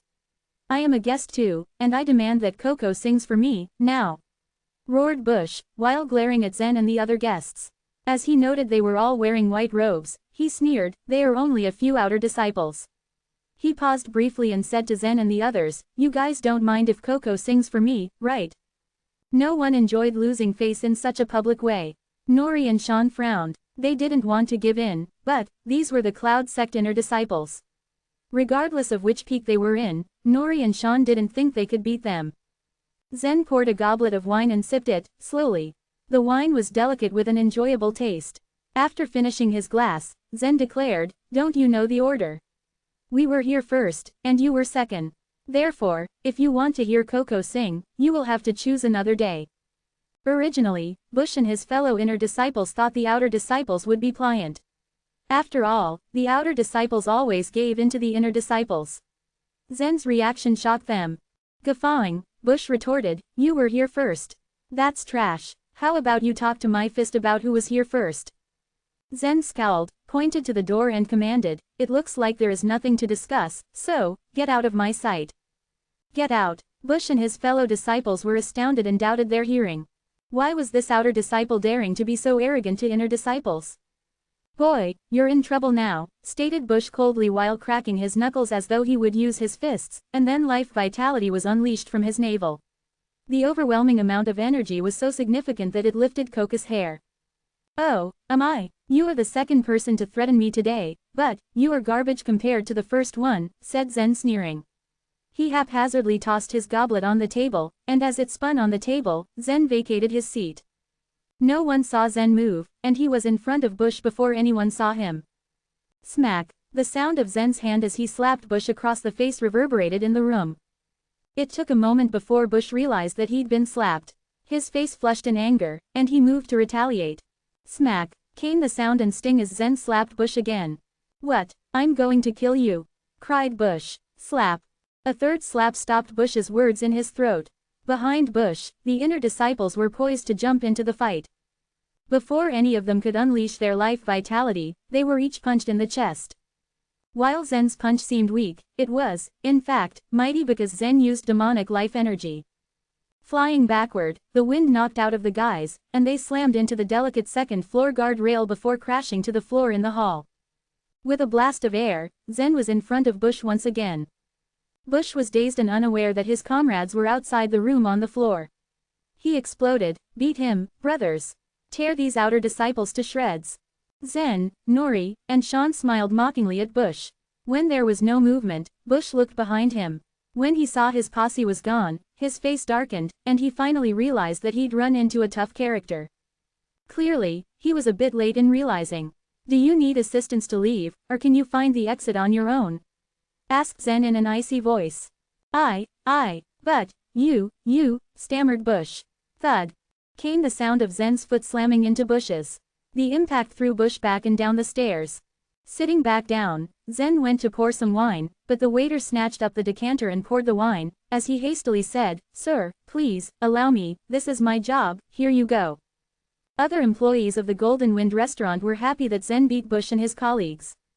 The small group of inner disciples were at the Golden Wind restaurant often, which would be fine, if they kept to themselves, but they liked to stir up trouble every time. No one dared go against them until Zen taught them a lesson. The waiters and Coco doubted Zen could take them. Having lived in the imperial capital for a long time, they met many disciples from the Cloud Sect, and they were well aware of the gap in strength between inner and outer disciples from the Cloud Sect. But, this outer disciple today, he trounced multiple inner disciples. How did he do that? As puzzling as it was, they didn't dare ask Zen. It didn't really matter anyway. Zen had taught Bush and his associates a lesson. The staff believed Bush and his friends would be more polite in the future. Sitting there and watching the whole thing, were Zen's friends, looking even more shocked. They had seen Zen defeat nature creatures. Not long ago, at Drizzle Peak, they had watched as Zen won battles against several of the Vulture Peak disciples, and then defeated Jesse Liu, a disciple at nature level. But, it was difficult for Zen to defeat Jesse. And just now, Zen had trounced several inner disciples. The inner disciples were all nature level, but were so weak next to Zen. Had Zen's strength increased so much, over a few days? Nori and Sean exchanged a glance of astonishment between each other. How could Zen have improved his strength at such a drastic rate? In fact, even though Zen had been half a step into nature level, the development of his strength wasn't as fast as Nori and Sean imagined. Zen had changed purple life energy into demonic life energy. Since there was a large gap between the second-tiered method of Purple Light Fist and Heavenly Ogre Fist, which was a Tier 5 method, it led to Zen's fantastic power. Deep inside, Nori and Sean envied Zen because they were slower in improving, compared to Zen. After Coco sang a few more songs, Zen and his friends were full and ready to leave. After paying for the wine and food, Zen gave a tip of 2 cubic crystals to Coco. However, Coco refused and said, "Sir, that's generous of you, but I can't accept it." Zen nodded, remaining quiet. Coco might be ill-fated to work there, but Zen wasn't her savior. Stepping out of the Golden Wind restaurant, the three noticed it was time for them to be returning to the Cloud sect. Nori and Sean headed towards the sect while Zen walked away in the opposite direction. There was something Zen needed to do before he returned to the Cloud sect. Even though all disciples were eager to attain points, Zen wanted to rescue Yan, so he was more eager than anyone else at the Cloud sect. Cubic crystals were exchanged for points at the Cloud sect. It took 2 million cubic crystals to equal 1 million points. Having just recently learned of a new manner to earn cubic crystals, Zen was excited to try it. After a few inquiries, Zen arrived at the imperial capital's largest mart. Along the path were a variety of shops, including the Cloud Pill shop, the Wonder Drug shop, and one bearing the name, Treasure Room. Zen wandered around the market looking at the many shops. Finally, he stopped in front of a large shop with a sign bearing the name Weapon Pavilion. Chapter 90. Please pack all weapons. Weapon Pavilion was the largest shop in the mart. Zen knew that real treasures and rare weapons might not appear in such a big shop. However, his goal was not to find rare spiritual weapons. Zen intended to buy mysterious weapons. He believed that the Weapon Pavilion would stock many mysterious weapons. After stepping into the Weapon Pavilion, Zen saw a variety of weapons. There were golden axes, emerald spears, blood-red great swords, and so on. As Zen glanced at the weapons, he found that they were low-grade mysterious weapons. The business at the Weapon Pavilion seemed very good.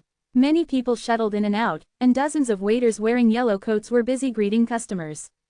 After hanging out for a while, Zen wanted to speak with a waiter about the weapons, but no one approached him.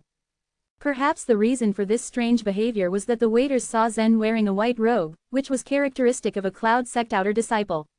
All of the workers in the mart could tell that the outer disciples had only recently joined Cloud sect. Even if they earned some bonuses from the sect, they had to use their cubic crystals for cultivation. Thus, no waiter paid attention to Zen as they didn't think he could afford much. After waiting for a long time, Zen noticed that a waiter was free. The man reluctantly walked up to Zen. "Sir, what weapons do you want to buy? We have various kinds of weapons. As long as you tell me what you want, I can find it for you," said the waiter fluently. Zen nodded and said, "I have noticed that you only have low-grade mysterious weapons on display. Could you please tell me where the top-grade mysterious weapons are placed?" "Top-grade mysterious weapons?" questioned the waiter as he studied Zen. Although the waiter assumed that Zen was perhaps not wealthy enough to afford a top-grade mysterious weapon, he still wanted to take a chance. Sometimes, children from noble clans dressed as though they were poor. The waiter did not want to miss potential business based on an assumption. Thus, the waiter smiled warmly and said, "Sir, our top-grade mysterious weapons are not exhibited here. If you want to buy some, I'll take you to another room." "This way please." Zen nodded and followed the waiter to the depths of the Weapon Pavilion. The inner space of the Weapon Pavilion was huge. As Zen walked deeper, he came across many mid-grade mysterious weapons. Soon these were replaced by top-grade ones. "Sir, this is our collection of top-grade mysterious weapons. Each of them is of superior quality," introduced the waiter proudly, as he led Zen into a big room. Zen's eyes wandered along the counters. At a glance, he could not tell whether these weapons were remarkable or not. There might be a massive difference in quality between any two top-grade mysterious weapons. For example, the weapons that Zen grabbed from Evil Land produced only 5 or 6 drops of heavenly essence when melted. However, Zen procured 15 drops of essence from the 2 short halberds that he took after slaying White Fiend and Black Fiend. According to Zen's observation, these weapons did not appear to be superior. Nevertheless, if a single one of these weapons could produce 5 drops of essence when melted, Zen would be very satisfied. "How many top-grade mysterious weapons do you have now?" inquired Zen. Hearing Zen's question, the waiter was a bit confused about why he cared about how many top-grade mysterious weapons were in the weapon pavilion. The waiter pulled out a record book and told Zen, "We have 32 swords, 18 hammers, 26 sabers, and other types of top-grade mysterious weapons that number to over 100. In total, we have 223. Zen nodded thoughtfully. While each of these top-grade mysterious weapons had a different price, on average, one could be sold for 100 cubic crystals. "Sir, which one would you like?" asked the waiter patiently. "I want all of them," replied Zen calmly. "Pardon me," exclaimed the waiter. The average monthly salary of a waiter was low. A considerable part of the salary came from the mysterious weapons that they sold. Therefore, each waiter naturally hoped to sell a substantial number of weapons each month. Usually, ordinary people only bought one or two mysterious weapons for themselves. But Zen had said that he wanted to buy all the top-grade mysterious weapons. "What a crazy idea," thought the waiter. "Sir, you are kidding, right? Do you know how much it will cost to buy all of these top-grade mysterious weapons?" asked the waiter. His warm smile was replaced with a sullen expression when he thought that he was dealing with a madman. "If each costs 100 cubic crystals on average, I will spend more than 20,000 crystals, am I right?" said Zen with a smile. 20,000 cubic crystals even to the weapon pavilion, this was pretty big business. The majority of customers that came to the weapon pavilion sought low and mid-grade mysterious weapons. Thus, a monthly transaction could amount to over 10,000 cubic crystals. 20,000 cubic crystals. Can you show me now? If not, you'd better get out of my sight. The waiter was livid, as he had seen that no one was serving Zen. With the best of intentions, he had come to help. However, he didn't expect to waste his time. "What, don't you want to sell? Or, aren't you qualified to make decisions? Maybe I should find someone else to serve me," said Zen as he lifted a sword in his hands and began to stroke it. "You can go and find whoever you would like to help you," mumbled the waiter coldly before turning around and walking away. With a smile playing at the corners of his mouth, Zen stepped toward the end of the counter, where a middle-aged man in brown clothes was doing the accounts. "Excuse me, are you in charge here?" asked Zen. The middle-aged man glanced at Zen before asking, "Sir, can I help you?" Zen pulled out the token given by Worthjong before saying, "I want to buy a batch of top-grade mysterious weapons." When the middle-aged man had noticed the white robe worn by Zen, he thought the boy was an ordinary customer. But when he saw the token in Zen's hands, his expression changed. The man was familiar with the token, even more than Zen was. Blessed Draft Bank had 4 colors of tokens. Each token color, be it purple, white, green, or golden, represented a value. While the purple token was the most common, the golden token was the most honorable. The token in Zen's hands was golden. Even if there were no cubic crystals in the token, Zen could borrow 10,000 cubic crystals from any sub-branch of the Blessed Draft Bank. As far as the man knew, only about 1,000 people had enough wealth to be given a golden token. The man instantly realized that he had met a noble customer. He stepped out from behind the counter and politely said, "Sir, what do you want to buy? Other than these mysterious weapons, we have several spiritual weapons on the second floor for sale. Let me take you to them, please." "No, thanks," Zen politely declined. Then he pointed at the row of top-grade mysterious weapons and said, "I want to buy some top-grade mysterious weapons." "Oh, okay," said the man as slight disappointment flashed in his eyes. In his mind, a customer with a golden token from the Blessed Draft Bank could afford to buy a weapon of more value. However, he dared not to say anything to offend Zen. Perhaps in the future, Zen would bring them more business. The man smiled warmly and asked, "Sir, which one do you like?" This, and this one," said Zen, while pointing at 3 weapons.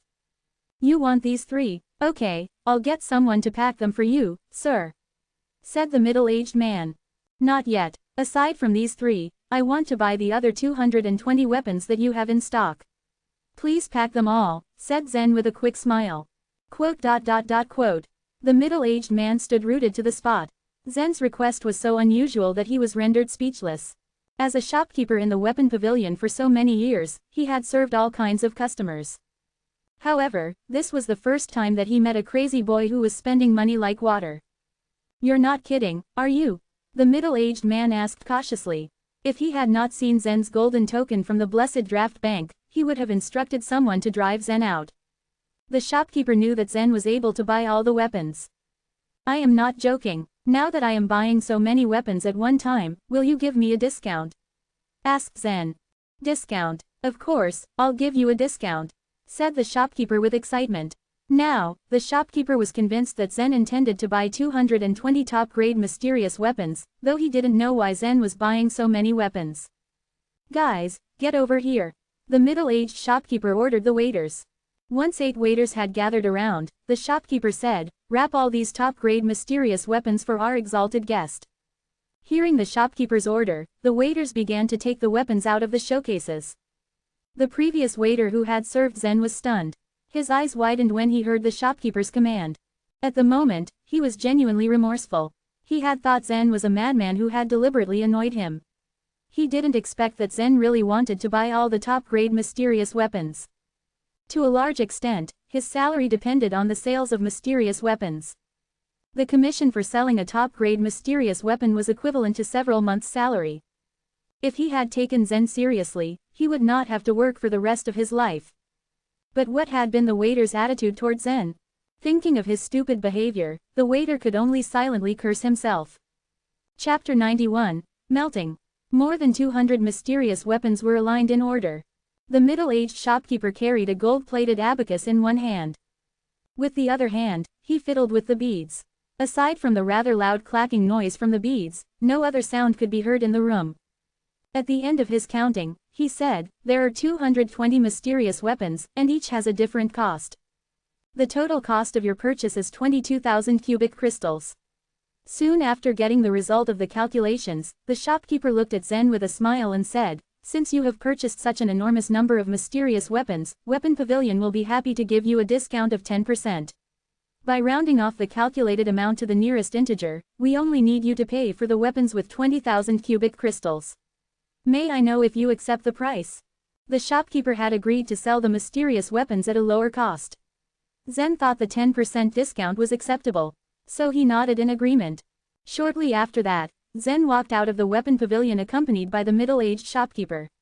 They found a blessed draft bank at a corner of the trading market.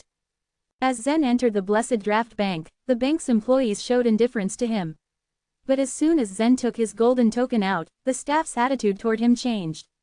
The staff of the blessed draft bank knew that holders of golden tokens were either wealthy or noble. Thus, they had to treat these people kindly and provide them with considerate services. A few moments later, an employee of the Blessed Draft Bank issued a bank note for 20,000 cubic crystals and handed it to Zen, who then gave the note to the middle-aged shopkeeper. Their transaction was concluded with this exchange. The middle-aged man was very excited to have gotten such an enormous amount of cubic crystals from this transaction, but he tried not to show the excitement on his face. After years of hard work at the weapon pavilion, he had been promoted from an ordinary employee to the shopkeeper. By working in this position, he could earn much more than before. But apart from his salary, he could also earn a considerable amount of commission from selling such a large number of top-grade mysterious weapons in this transaction. Upon their return to the weapon pavilion, Zen tucked the stack of mysterious weapons he had bought into his space ring. The space ring didn't have much capacity. Once Zen placed the top-grade mysterious weapons, almost all its space had been occupied. With a polite smile, Zen bid the shopkeeper goodbye and left the weapon pavilion. After Zen left, an old man with a goatee came downstairs from the second floor. He saddled up to the middle-aged shopkeeper and said, "That guy is only an outer disciple of Cloud Sect, but he has bought so many mysterious weapons. What does he buy them for?" Like the bearded man, the shopkeeper was also confused. He shrugged and shared his guess. Perhaps he has bought so many top-grade mysterious weapons to distribute them to disciples of Cloud Sect. The old man with the goatee shook his head. Apparently, he wasn't entirely satisfied with the shopkeeper's answer. The two men stared at the exit of Weapon Pavilion long after Zen had left. Each of them pondered over Zen's actions. Perhaps they would spend the rest of their lives working out this mystery. After Zen arrived at Cloud Sect, he made his way to Drizzle Peak. The sun had set for hours, and almost all disciples were settled in their rooms for the night. Finally, in the privacy of his room, Zen allowed himself to feel excited. All this while, he had tempered his emotions so that other people would not ask him unwanted questions. Now he had 220 mysterious weapons. If 5 drops of heavenly essence could be extracted from melting one top-grade mysterious weapon, he would be able to get 100 drops of heavenly essence from the weapons he had purchased. If he were to allow the cyan dragon to consume that many drops of heavenly essence, it would be enough to light up over 200 dragon scales. Up till now, Zen had only lit up 7 dragon scales, and his strength far exceeded that of disciples who were at the same level as him. And so, his power would be enhanced a lot if more than 200 dragon scales were lit up at the same time. However, this was not Zen's plan. Naturally, Zen would not contribute all the heavenly essence to the cyan dragon. As he thought of the price of the heavenly essence, an idea came to his mind. 50 drops of heavenly essence could be auctioned for 120,000 cubic crystals. Perhaps 200,000 cubic crystals would be gained from selling 500 drops of the heavenly essence. Zen understood that only rare items were valuable. If he auctioned so many drops of heavenly essence at the same time, there would be too much heavenly essence in the market. In that case, the heavenly essence would not be worth a high price.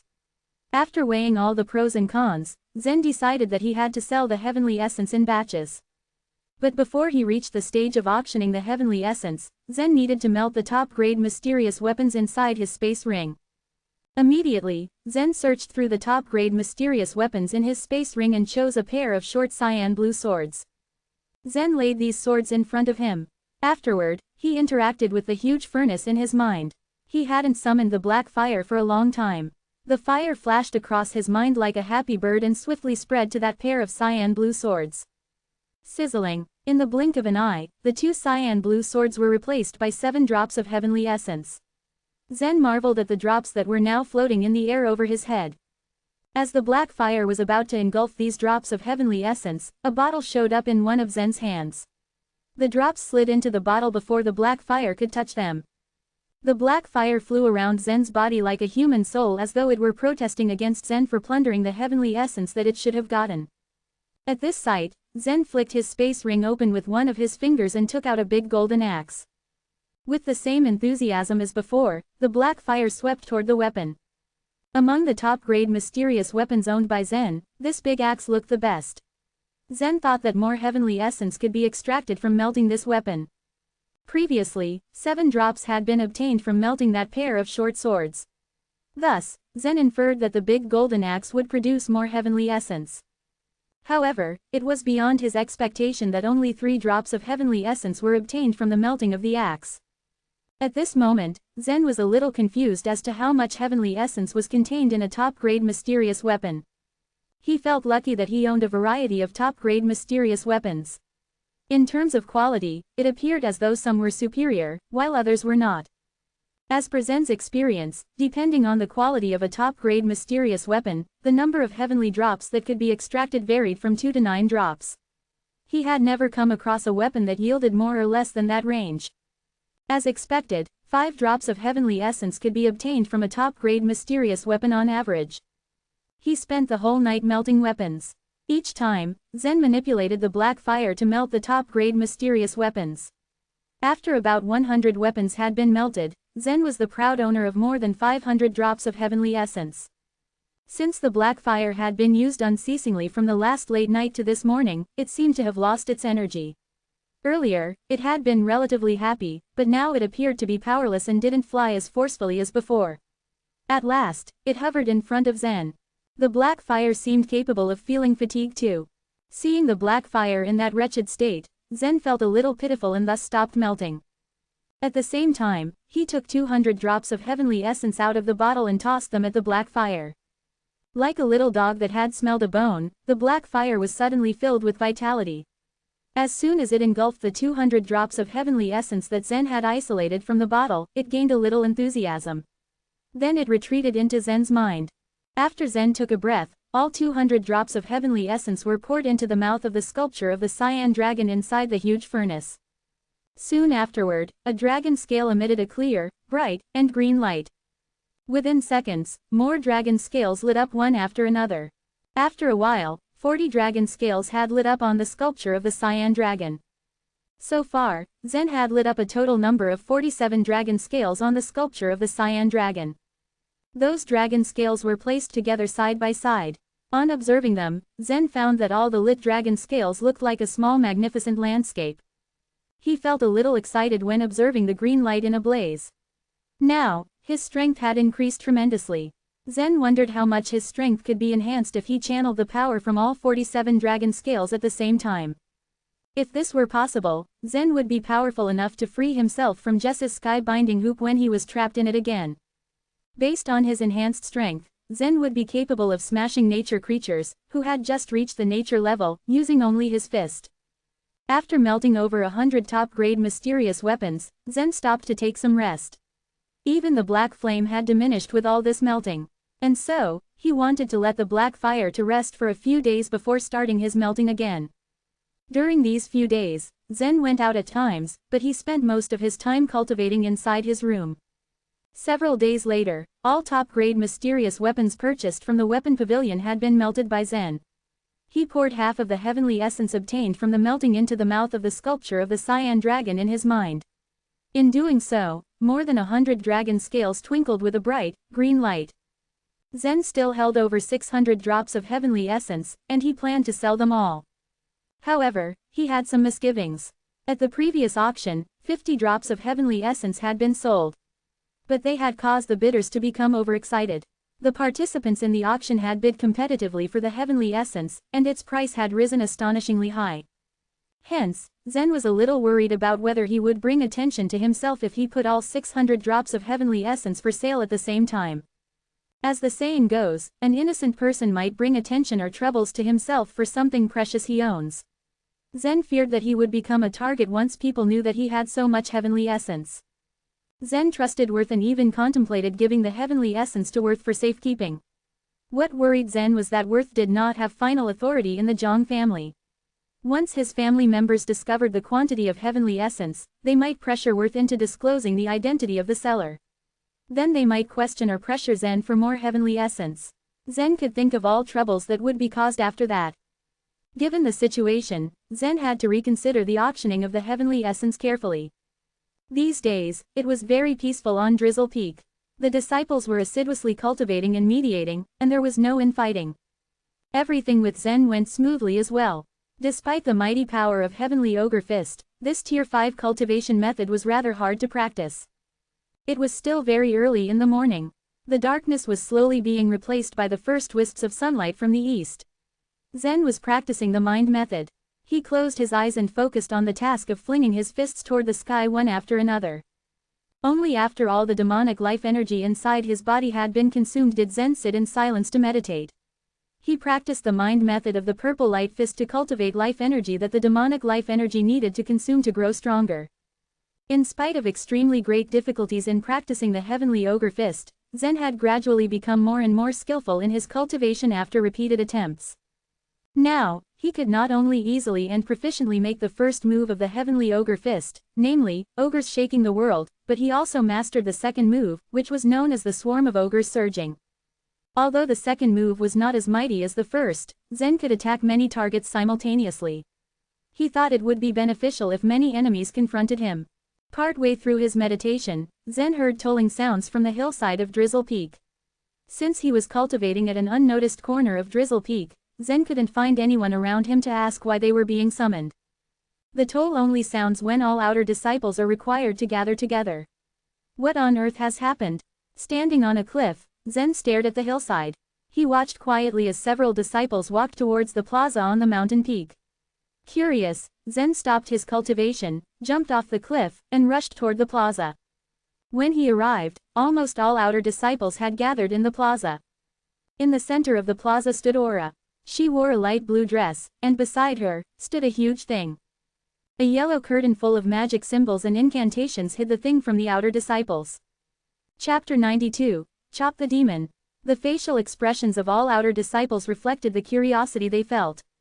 Why did Master Su summon all the outer disciples to the plaza?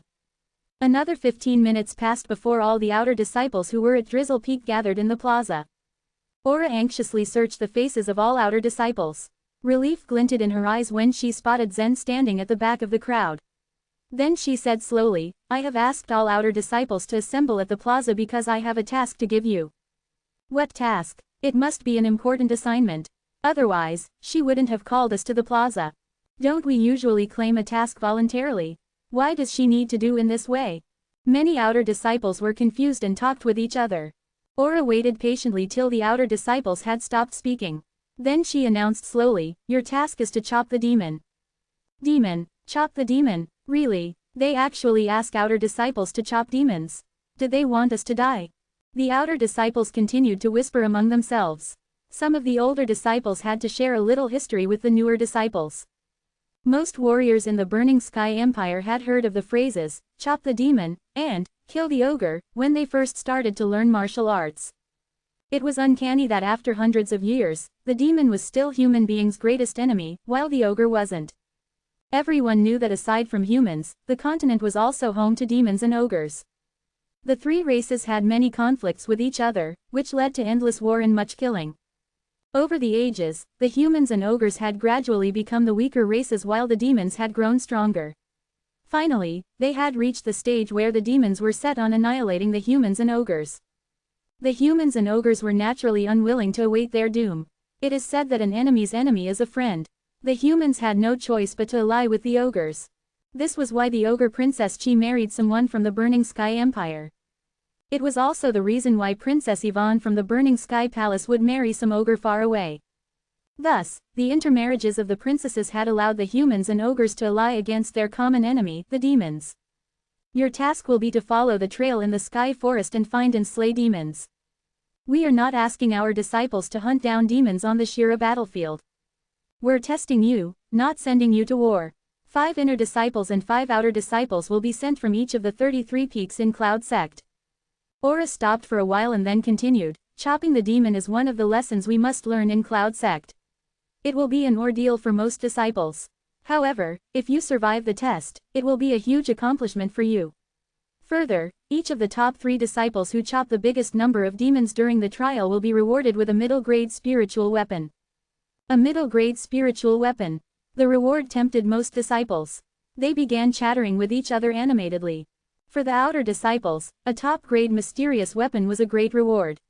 Since a middle-grade spiritual weapon was several grades higher, the disciples found the reward more enticing.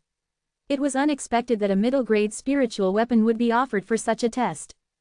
It was well known that a middle-grade spiritual weapon was priceless. For most disciples of Cloud Sect, it would take a lifetime to earn a low-grade spiritual weapon. But the reward of this task was one level higher than that. Although all disciples were excited, Zen remained calm. If Zen hadn't seen Yan earlier, he would have shown a keen interest in this reward. But the fleeting glimpse on Hell Mountain and the fight against Veil made Zen realize that he had a long way to go in terms of cultivating his powers and strength. So Zen's priorities had changed. It was not that Zen didn't have any interest in this task. If Zen could cultivate his will and promote his strength during this task, he certainly wouldn't reject the opportunity. Silence descended in the plaza as Aura lifted her hand. Then she continued speaking, "I believe that most outer disciples present have never seen a demon. They can be called demons not only because they are aliens, but also because the demons have an innate evil spirit." While speaking, Aura waved her hand and lifted a part of the yellow cloth beside her. Since only a corner of the yellow cloth had been lifted, the disciples couldn't see what was under the cloth. However, they felt a strong evil spirit emanating from under the cloth. The evil spirit was the human's nemesis. Many disciples had gathered in the plaza when they had heard the tolling. Initially, they had been curious. But after listening to Master Su, they had become excited about the prospect of getting a middle-grade spiritual weapon. Now that the evil spirit from the demon could be felt, their faces paled. Several disciples even trembled with fear. "This is the evil spirit. It is so terrifying. It seems as though the evil spirit is controlling my soul. I am so frightened. I know that the demon under the yellow cloth is in no position to attack us. Why am I still scared?" Zen narrowed his eyes when he felt the evil spirit. Although the evil spirit was weak, Zen's heart had started beating twice as fast. If Zen hadn't been confident of his strength, he would also be quite frightened now. "I will choose 5 outer disciples for the trial to chop the demon. They will be chosen after the upcoming test," Aura said. "I believe that all of you have guessed by now that a demon is under this yellow cloth beside me. This is an ordinary adult demon. The demon's strength is powerful, but many human cultivators will be defeated by a demon which is much weaker simply because of the effect of the evil spirit. Aura continued to explain. One of the greatest advantages a demon had was its instinct to spread the evil spirit. And the evil spirit had a powerful influence on a human's mentality. So, even if a powerful human was fighting a demon with weaker strength, it was common that the demon would tear the human to pieces. The reason was that the evil spirit would disturb the human's mentality and frighten him into surrendering without actually fighting.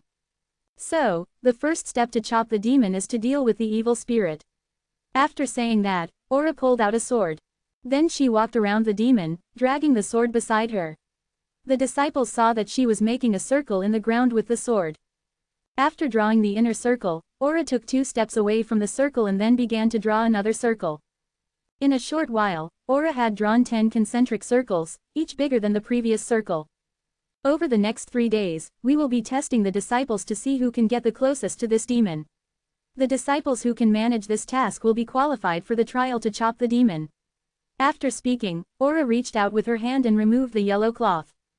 A collective, terrified gasp could be heard from the outer disciples as they saw the demon. At the same time, a strong evil spirit spread from the demon. The outer disciples who had been the closest to the demon began walking backward at once. The crowd didn't stop until they were more than 70 feet away. The demon looked like a human being, but it was much fatter and grotesque looking. Its body was covered in brownish-yellow skin. 2 ugly eyes rolled on its head continually. Occasionally, it would focus its eyes on the outer disciples. "It is looking at me. It is looking at me." An outer disciple screamed before falling to the ground unexpectedly. He kicked his legs in fear as he scampered back. The disciple was so terrified that he had involuntarily wet himself. Others were not that scared. However, when the demon glanced at a disciple, the normal reaction would be for the disciple to scuttle away in fright. Aura looked coldly at the disciples that had run away or screamed in terror. Then she shook her head and said, "This demon is unable to fight. If you want to qualify for the trial to chop the demon, you must try to get close to it." As soon as Aura stopped, an outer disciple stepped forward, saluted her and said, "Master Su, I want to try." The disciple was named Johnson Chu, and he ranked 4th among the outer disciples at Drizzle Peak. Chapter 93. Walk with Difficulty. There was no doubt that Johnson Chu was a skilled master. He had been a half step into the nature level since many years ago, and would reach the nature level when he overcame the difficulty he faced in changing his life energy into life vitality. But he had stayed at a half step into the nature level all these years despite his disciplined practice at Drizzle Peak, as he hadn't overcome the difficulty yet. Any practitioner of martial arts knew this. A challenge could only be surpassed through patience and diligence. Only by experiencing continuous fights could a martial artist become more powerful. If Johnson had chosen to continue practicing diligently at Drizzle Peak, it might take him a decade to cross into the nature level. So Johnson desired to grab this opportunity to push his limits with the hopes that he would make quicker progress to the nature level. He didn't shrink when confronted by the demon. The evil spirit intruded his body and raised a terrible fear at the bottom of his heart. He seemed to hear a voice that asked him to run away quickly. However, at that moment, Johnson worked up the nerve to walk closer to the demon, in full view of the other disciples. Quickly, Johnson stepped over the outermost circle drawn by Aura. The demon's ugly eyes focused on Johnson as he came closer. Although the demon was physically weak and couldn't hurt people, its innate evil spirit had not weakened. "Goo-ga," the demon mumbled as its mouth opened and closed. Although the disciples couldn't understand what the demon was saying, it seemed to be laughing at Johnson. Suddenly, all the blood disappeared from Johnson's face. Not only had his face paled, an overwhelming instinct to run away coursed through Johnson's body. Since he was the 4th most powerful martial artist from among the outer disciples, Johnson took a deep breath, gathered his courage, and forced his leaden legs to take a step forward. As he was working against his instincts to run away, his walking posture looked very strange. The 2nd circle, the 3rd circle. When Johnson walked into the 4th circle, the demon opened its huge mouth and released a roar. Goo! Johnson's hard-earned courage vanished at the roar. He turned and tried to run but tripped and fell. With no courage left, Johnson whimpered as he crawled away from the demon on his hands and knees. Silence descended in the plaza as the disciples witnessed how terrified Johnson had been. Most disciples were residents of the imperial capital, which was located far from the Shira battlefield. The White Emperor City, home to millions of soldiers of the imperial army, separated the imperial capital from the Shira battlefield. Since the residents of the imperial capital had never confronted a demon, they had not experienced its power. They knew from rumors that demons were particularly powerful and that their evil spirit could cause a human to feel terror. They had all naively thought that they could overcome this fear. However, after seeing the demon and witnessing the first-hand terror it could spread, the disciples understood how difficult it would be to overcome this fear. All the outer disciples at Drizzle Peak knew how powerful Johnson was. And if a person like Johnson could be subdued with fear, what chance did any ordinary disciple have when facing the demon? Any martial artist was fiercely determined and never admitted defeat. To some degree, Johnson's failure increased the trepidation of the disciples, and they became more hesitant at the thought of volunteering for the test. However, there were still a few who were brave enough to step into the circles. This time, an outer disciple at the marrow refining level volunteered to get close to the demon. Most of the onlookers were unfamiliar with the identity of this outer disciple as his power wasn't anywhere close to that of the top-ranked disciples at Drizzle Peak. Although the outer disciple hadn't been thought highly of previously, the onlookers regarded him with respect once he stepped into the sixth circle. Someone at the marrow refining level had made more progress than one of the top-ranked disciples at Drizzle Peak. This feat certainly stirred the other disciples who had been watching. The more circles he stepped into, the closer he would get to the demon. The sixth circle was about 10 feet away from the demon. However, as he stepped into the sixth circle, the outer disciple stopped. Suddenly, his legs began to tremble violently. Even so, the outer disciple whose power was far below that of Johnson's behaved remarkably. He concealed his fear, turned around, and walked away from the demon.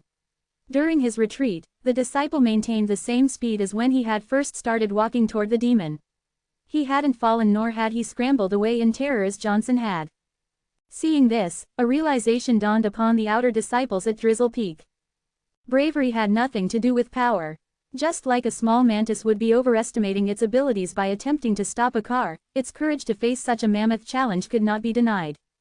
Aura recorded the name and progress of each disciple that tried to approach the demon.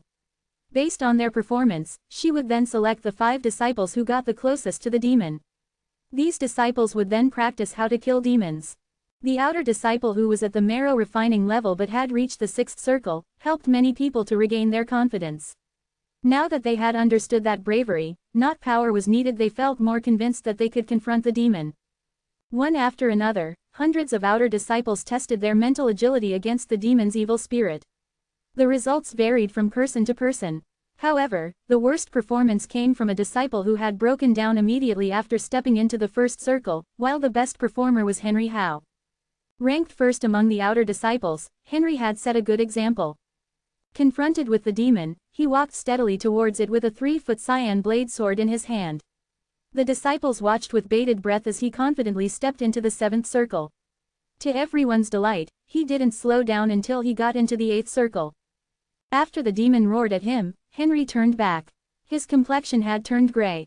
Although the disciples could see that Henry hadn't succeeded in overcoming the effects of the demon's evil spirit, they took some consolation in the fact that the only indication of fear Henry showed was his gray pallor. All in all, Henry proved to be the bravest among them. As Henry left the circles drawn by Aura, he put up his arms and inhaled and exhaled to calm himself. It was only after the deep breaths did his relaxed smile return. Soon, Henry scanned the faces on the disciples. He stopped when he noticed Zen. The outer disciples noticed that Zen had caught Henry's attention. During the competition against Vulture Peak, Henry should have been one of the contestants. However, at that time, Henry had been cultivating in isolation. He thus missed the chance to compete with the disciples from Vulture Peak. Once Henry finished his practice, he heard of the outcome of the competition. The other disciples couldn't stop praising a particular disciple who had won the competition on behalf of Drizzle Peak. It was Zen. Zen had heard of Henry's skills before. Henry, however, hadn't paid much attention to Zen before. He had first heard about this prodigious disciple when Zen had competed with Leo during his first few days at Drizzle Peak. Zen as a newcomer then had beaten Leo, who was ranked among the top 30 at Drizzle Peak. His feat had impressed many. Henry didn't think too much about Zen at that time. Although Henry was aware that each peak had many geniuses, he felt secure in his ability to maintain his position as the highest-ranked disciple at Drizzle Peak. Henry also remembered that when he was at Zen's age, he had been powerful enough to challenge many people in a row. Finally, through hard work, luck, and talent, Henry had risen to become an outer disciple. However, During the inter-peak competition, Zen defeated several people easily, including Jesse, who was ranked first at Vulture Peak. This Henry had not expected. After practicing in isolation for a while, Henry had finally overcome the difficulties and stepped into the nature level. Attributable to his progress, Drizzle Peak would accept him as an inner disciple in the upcoming year. This achievement had thrilled Henry. However, after Henry stepped out of isolation, he heard rumors about Zen. Some of the outer disciples at Drizzle Peak had thought that Zen was powerful enough to defeat Henry, even though the latter had now reached the nature level. Henry became annoyed when he heard such rumors. This was why Henry was eager to seize the opportunity to show Zen who was more powerful. Many other outer disciples had noticed the hostility reflecting in Henry's eyes. And Zen was no exception. Zen knew what Henry was thinking about, but he had no interest in competing for the title of the highest-ranked disciple at Drizzle Peak. And so, he ignored Henry. Anyway, he must join the mission to kill demons. As a martial artist, there was more pressure on Zen than on the other disciples. Compared with other people who desired to improve their power in the shortest time, Zen seemed to be more anxious. He had promised Yan to take her away from Hell Mountain, but many people would try to stop Zen from doing that. So only when Zen made himself powerful enough could he successfully free Yan. Otherwise, his promise would just be empty words. Anyone else? Aura's beautiful voice resonated through the square. The outer disciples who had tried were considered to be the bravest from among all the disciples present. However, there were still many disciples who hadn't dared to volunteer as they were either scared or lacking confidence in themselves. Aura was a little disappointed, and finally, she looked at Zen. Aura knew that Zen wouldn't give up such a good opportunity to improve himself. Her assumption was based on the enthusiasm Zen had previously shown when volunteering for tasks from Cloud Sect. Since Zen hadn't stepped forward yet, she was confused. Why wasn't Zen trying? In fact, by asking her question, Aura was reminding Zen that he should have a try now. With a smile, Zen walked toward the center of the square. All the disciples present at Drizzle Peak looked at Zen. Since Zen had won the last competition against the disciples from Vulture Peak, he had become a legend in the heart of all the outer disciples. So everyone present was eager to witness Zen's performance. Zen, come on, Nori cried suddenly. Come on, Sean shouted as well. Zen nodded at them, then looked at the demon in the distance, and walked toward it slowly. Although evil spirit from the demon was a kind of intent, this intent was different from other types of intent. Most times, intent could be regarded as a method to attack people. However, the purpose of the demon's intent was to raise the fear people felt. It was not advisable to assume that a demon and a beast are equally powerful and equally terrible, just because the evil spirit of the demon invoked such a response from people that made it seem as though the demon was far scarier than a beast. This was a natural ability for a demon. Zen had tremendous power and a strong soul. Normally, the common intent could not bother him as it did to others. The demon didn't intend to hurt Zen, but its evil spirit conveyed to Zen that it was extremely horrible. As Zen walked into the first circle, he felt the evil spirit, and involuntarily, a feeling of fear appeared in Zen's heart.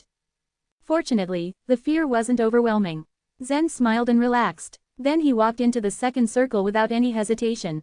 So far, Zen had been the only person who could wear a smile in front of the demon.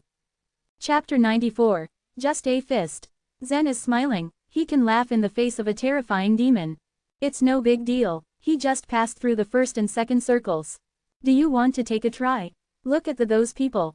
Who dared to laugh like Zen is doing now? Not even Henry is snickering. Henry's face paled at their words. To confront the demon, he would force a smile if necessary. Still, it was clear that in this situation, it would be less embarrassing to smile than to cry. Deep down, he decided he had to find an appropriate time to teach Zen a lesson since Zen kept showing him up. As he schemed, Henry's mood improved. The gossiping reached Zen too, who felt a bit self-conscious. To circumvent more misunderstandings, Zen changed his expression when he entered the second circle, scowling seriously.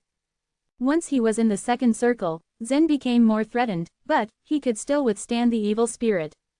Zen kept moving forward, and soon enough, he had progressed through the third, fourth and fifth circles. After he advanced into the fifth circle, the demon's tremendous torso shook, as it perked its ugly head up, roaring at Zen. An ordinary beast's roar wouldn't intimidate Zen. But this demon was somehow more menacing. On hearing the roar, Zen felt his heart racing and he writhed in fear. Thump, thump, Zen's heart raced faster as the evil spirit circled him, eyeing him as though he was the only one alive, on earth or in heaven. Feeling fear was a natural reaction if a person was trapped by a monster. Apart from his heart thumping harder and faster, Zen reacted with an involuntary shiver. Humans instinctively avoided calamity and sought more comfortable venues instead. Sense made them shy away when faced with a risk or threat. Zen was human too, so, naturally, he felt the instinct as well. Likewise, he could be afraid and flinch. Like anyone, he was bothered by negativity, which impacted him. Although the evil spirit in the demon is weird, this threat means nothing at all to me. Encountering the demon, Zen's eyes gleamed, reflecting his unyielding courage. Feeling courageous, Zen stepped toward the demon resolutely. Growl, roar. Demons were similar to human beings, and intelligent enough to understand that they would be killed if caught. In spite of that, the demon still felt the need to torture weak humans spiritually. Before this encounter with Zen, the demon felt that its evil spirit effectively scared humans trashless. But this guy now seemed unaffected by its evil spirit. Given that, the demon was furious and roared very loudly. The fierce evil spirit rushed at Zen, surging like tides of water and tightly enveloped him. The evil energy gripping Zen fettered him, like invisible chains, pulling and tearing into Zen. His courage waned, hindering his progress as he headed to the circle ahead. As Zen stepped into the 7th circle, he had to stop and close his eyes because he felt the pressure and found it a little difficult to endure the evil spirit. Zen has done very well reaching the 7th circle, but why has he stopped? His eyes are closed. What on earth could he be thinking about at such a time? If he makes it to the 8th circle, he will be tied with Henry. But I believe it'll be impossible for Zen to reach the next circle. See how he's standing there in a daze. What's wrong? Is he scared senseless? Outer disciples murmured amongst each other. Noting that other outer disciples either passed through each circle at a fast pace or had the trash scared out of them marching into the first few circles, they thought Zen was an extraordinary exception, making him stand out from other disciples. How was he able to stand there, eyes closed, pondering his life while within the 7th circle? How was it possible for Zen to contemplate anything at a critical time like this one? Deep in thought, Zen reminded himself again and again that the demon in front of him posed no threat to him, and that his surreal fears that rose from deep inside were imaginary. As he reminded himself, Zen heard another voice within his head, telling him not to move forward. The demon was conquerable in Zen's opinion. Once he took a step forward, the demon would tear itself apart and fall into an abyss where reincarnation would be impossible for it. A battle was waging silently, deep inside Zen, as his will and instincts struggled against each other. When the demon realized Zen's struggle, it roared louder.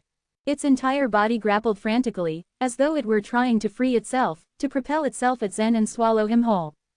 The onlookers had already stood back at a distance, but, watching the demon's incessant roaring as it strove to unleash more evil spirit made them flinch and step back again. Only Zen stood still and silent. To confront a demon, one must keep his mind absolutely calm, reminded Aura. She was standing close to Zen. Aura added, just remember, this demon is equal to a nature creature.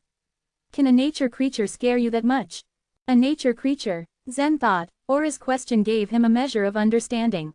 Searching his heart, Zen was undoubtedly not frightened of strongmen in tier 8 or 9 at nature level like Fren. Realistically, the demon Zen faced now shouldn't frighten him either. Yet, the evil spirit had almost penetrated into Zen's entire body, making his will struggle against his natural impulses. With that assessment, Zen decided to use his willpower to suppress his instincts. Common belief held that it was more challenging to conquer oneself than to transcend another. Suddenly, Zen was struck by a brilliant idea to counterattack the demon. The state of forgetting myself. Zen pushed his soul into a state of forgetting himself. To lose himself completely, Zen isolated his consciousness from his material form. Now, even if Zen feared the demon, he was able to control the reaction of his body calmly without the evil spirit affecting him at all. In the blink of an eye, Zen's negative emotions were dispelled, and with them, his fear vanished.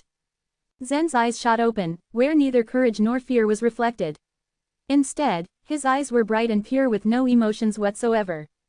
Mentally and emotionally prepared now, Zen headed through the 8th circle. On taking 2 to 3 more steps, Zen was in the 9th circle. Look, Zen has made it to the 9th circle. He has surpassed Henry's record. Can it be possible that he doesn't fear the proximity of the beast? I would be terrified if it were me out there. As disciples exchanged comments, they watched in awe as Zen would approach the demon if he took another 6 or 7 steps ahead. The closer Zen got, the more it infuriated the demon. Piercing eyes blazed red, as it gnashed its sharp teeth in rage and postured as though it would devour Zen once he was near enough. Unaffected by the demon's display, Zen advanced unhesitatingly. He passed from the 9th circle to the 10th one. As he was nearer, Zen calmly looked the demon up and down. Despite the savagery of the demon, Zen had left his ego and serenely gazed at the demon before him like it were nothing more than a small cat or dog. Well done, Zen. You passed the trial by reaching the 10th circle, and therefore, you shouldn't endanger yourself by drawing nearer to the demon, mentioned Aura. Aura reminded Zen because, although the demon was restrained, it could attack Zen if he were to get too close to it. Despite Aura's gentle reminder, Zen proceeded towards the demon as if he hadn't heard her. Zen's motion to continue getting closer shocked the demon. This human being was actively resigning himself to death. But, how is this human being able to continue? Shouldn't he be only half-step into the nature level? The demon wondered. Long before, the demon had lost count of how many weak human beings like Zen it had killed and eaten. So be it human, since you resign yourself to death, I will fulfill your desire and swallow you whole. The demon mused as he watched Zen slowly approaching. Zen, my brother, come back. You've reached the innermost circle. You don't need to go any further, yelled Nori anxiously. His browline was furrowed with apprehension and sweat rolled down his face, terrified for his friend. Did Zen become so scared that lost his mind? Has he resigned himself to death? Questioned another disciple. Turning a deaf ear to what people said, Zen continued advancing, getting closer to the demon. When he was a mere foot from it, the demon tilted its head to the side, as it opened its big mouth baring its razor-sharp teeth and clamping down on Zen's head. Screams of horror and shock filled the plaza at the horrific sight. As the demon was about to bite him, Zen swung a fist at the demon. Instantaneously, a dragon scale came alive, lighting up inside Zen's mind. 7 dragon scales exerted considerable force, making Zen far more potent than any disciples at the same refining level. So, how impressive would the strength be with over 100 dragon scales lighting up simultaneously? Slam! Before the razor-like teeth could sink into him, everyone heard the sound of Zen's fist crashing into the demon's head as it resonated through the place. When Zen punched the demon, he hadn't yet tapped into any life vitality. It was solely his physical strength. Nevertheless, his fist was as destructive as a tsunami crashing ashore. In a flash, the demon disappeared. Glub! The demon gurgled as it transformed into vaporous blood in the blink of an eye because Zen's mighty force extended into its body. Its flesh turned to ashes as it disintegrated, and bones shattered into tiny bits. Standing there, with mouths agape, the other outer disciples were shocked at the horrific scene. Since the demon had been sealed and controlled, many of them were capable of killing the demon as long as they kept some distance from it. Where those disciples failed was in the difficulty of overcoming their inner demons. While some performed exceptionally well by reaching the 7th circle and a few even managed to make it to the 8th circle, but none of those disciples could overcome their deepest fears. Being more courageous than ordinary individuals, they could temporarily suppress fears, making it possible to reach circles as close to the demon as they could. That wasn't the only stratagem Zen used though. He was unaffected by the evil spirit after he employed the forgetting himself tactic. Zen's method made it possible for him to confront the demon and annihilate it with just his fist. Chapter 95. A Hidden Secret. The inner disciples would get the leading role in the task of chopping the demons. For the outer disciples, this would be a simple training exercise. It was not realistic to let the outer disciples face a demon and slay it. But if they could cope with the fear spread by the evil spirit during this training, it would be helpful for their growth in the future. However, it was beyond everyone's expectation that Zen would kill this demon. Many outer disciples had noticed that Zen didn't use life energy when he punched the demon. He had just used his strength. A human's physical strength alone was insufficient to make him powerful. Humans were able to exert supreme power because they could adopt life energy and life vitality and operate all kinds of magical powers. But Zen beat a demon with strength of the nature level only with the help of his body strength. Such an astonishing demonstration of power shocked everyone. At what level would his power be if Zen used his life energy? Several outer disciples were pondering over this question. Aura's eyes also reflected her surprise at Zen's feat. In such a short period, Zen had become more powerful than before. This was, in fact, true. By virtue of the 100 dragon scales he had lit up, Zen now had 10 times more power than before. Even a powerful person like Randall would have met the same fate as the demon had Zen punched him using his current strength level. Aura was joyful at Zen's progress. In enhancing his strength to such an advanced degree in such a short time, he had justified Aura's belief in his potential. She could now see that her conflict with the masters of other peaks to secure Zen as a disciple for Drizzle Peak had been worthwhile. She wondered what the masters of other peaks would think if Zen's power continued to rise. Would they regret it? Aura was secretly delighted but didn't show any joy on her face. On the contrary, she glared at Zen and said, "I asked you to try to get close. Why did you kill it?" Hearing Master Su's question, Zen smiled, "Master Su, I got too close to the demon by accident. You didn't have any protective measures for such a situation. When the demon tried to bite me, I retaliated. I'm sorry, I didn't mean to." "I see, so you are saying that this was my fault?" Master Su frowned at Zen's duplicitous explanation. Zen nodded with a smile and agreed with Master Su. "Since you have killed this demon, the test can't go on," Aura grunted. She knew about Zen's tendency not to listen to anybody. After thinking for a while, she said to the outer disciples, "If any of you want to attempt the test, please come to me. I will give you another demon. In 3 days, I will announce the names of the 5 shortlisted outer disciples. Please don't delay." After speaking, Aura turned and glared at Zen before striding toward the flying chariot parked in a corner. Without another look at Zen or the other disciples, she flew away. After Aura had left, the remaining disciples surrounded the demon's skeleton. When Zen had punched the demon, its flesh and blood had splattered everywhere. Only the skeleton remained. As such, it couldn't spread the terrifying evil spirit. The disciples huddled together in groups around the skeleton, talking and expressing awe at what had just happened. "How powerful is Zen to have beaten the demon like this? You know too little. I have seen an overmatch of a refiner at the 8th step into the nature level who punched a hilltop and turned it into dust.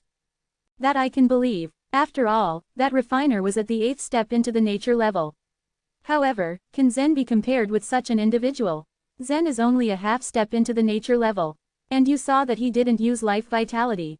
He slew the demon using his strength. Oh my goodness, is he a human being?" Henry stared blankly at the remains of the demon. He had thought that he was the best at Drizzle Peak. This was his first experience with a demon, and he had managed to enter the 8th circle calmly. Henry had thought that this was an outstanding performance. Given that he was the top-ranked disciple at Drizzle Peak, Henry had assumed that he would be the only disciple to make it that far. However, Henry had never considered that Zen would not only surpass him but also kill the demon.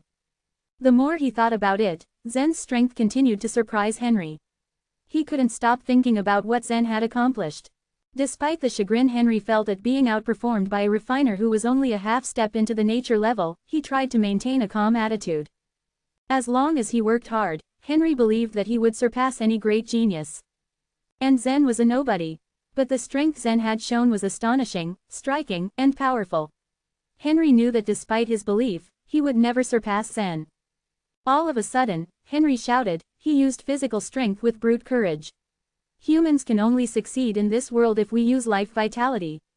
Such pure strength is useless on the battlefield. Nobody will give you a chance to use it.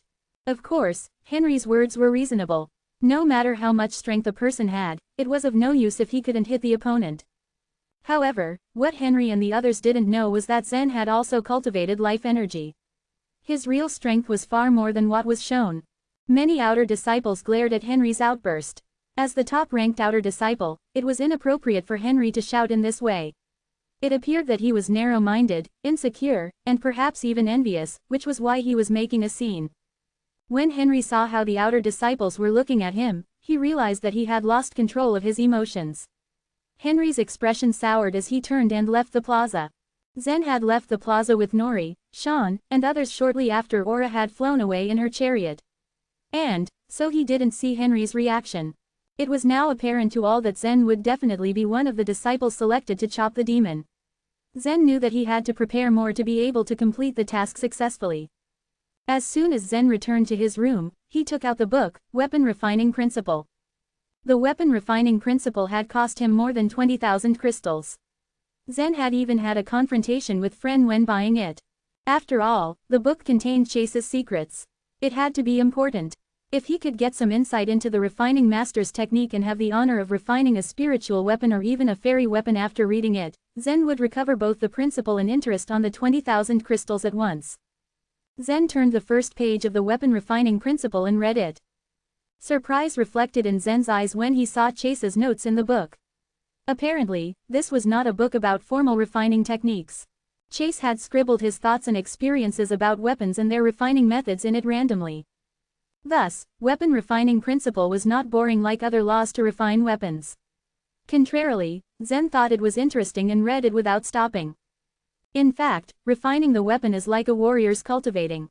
They reach the same goal by different means. Only an understanding of the principle of heaven's derivative is needed. Zen had some inspiration when he read that. It was like the mysterious weapon refining method Zen had gotten when he burned his father's book, Heavenly Principles. As per what he had learned, a person could cultivate himself like a weapon. In fact, ever since Zen's body had been refined into a magical weapon, every challenge and beating had only served to make him stronger. So Zen could promote his strength through heavenly essence. The weapon can naturally absorb some power of heaven's derivative in the process of refining, which is why the weapon must go through fire before it is shaped. Zen had many thoughts when he read these words in the weapon refining principle. In the past, Zen had a few questions after reading Evil Land's secret collections about refining weapons. Now, he found answers to those questions while reading Chase's weapon refining principle.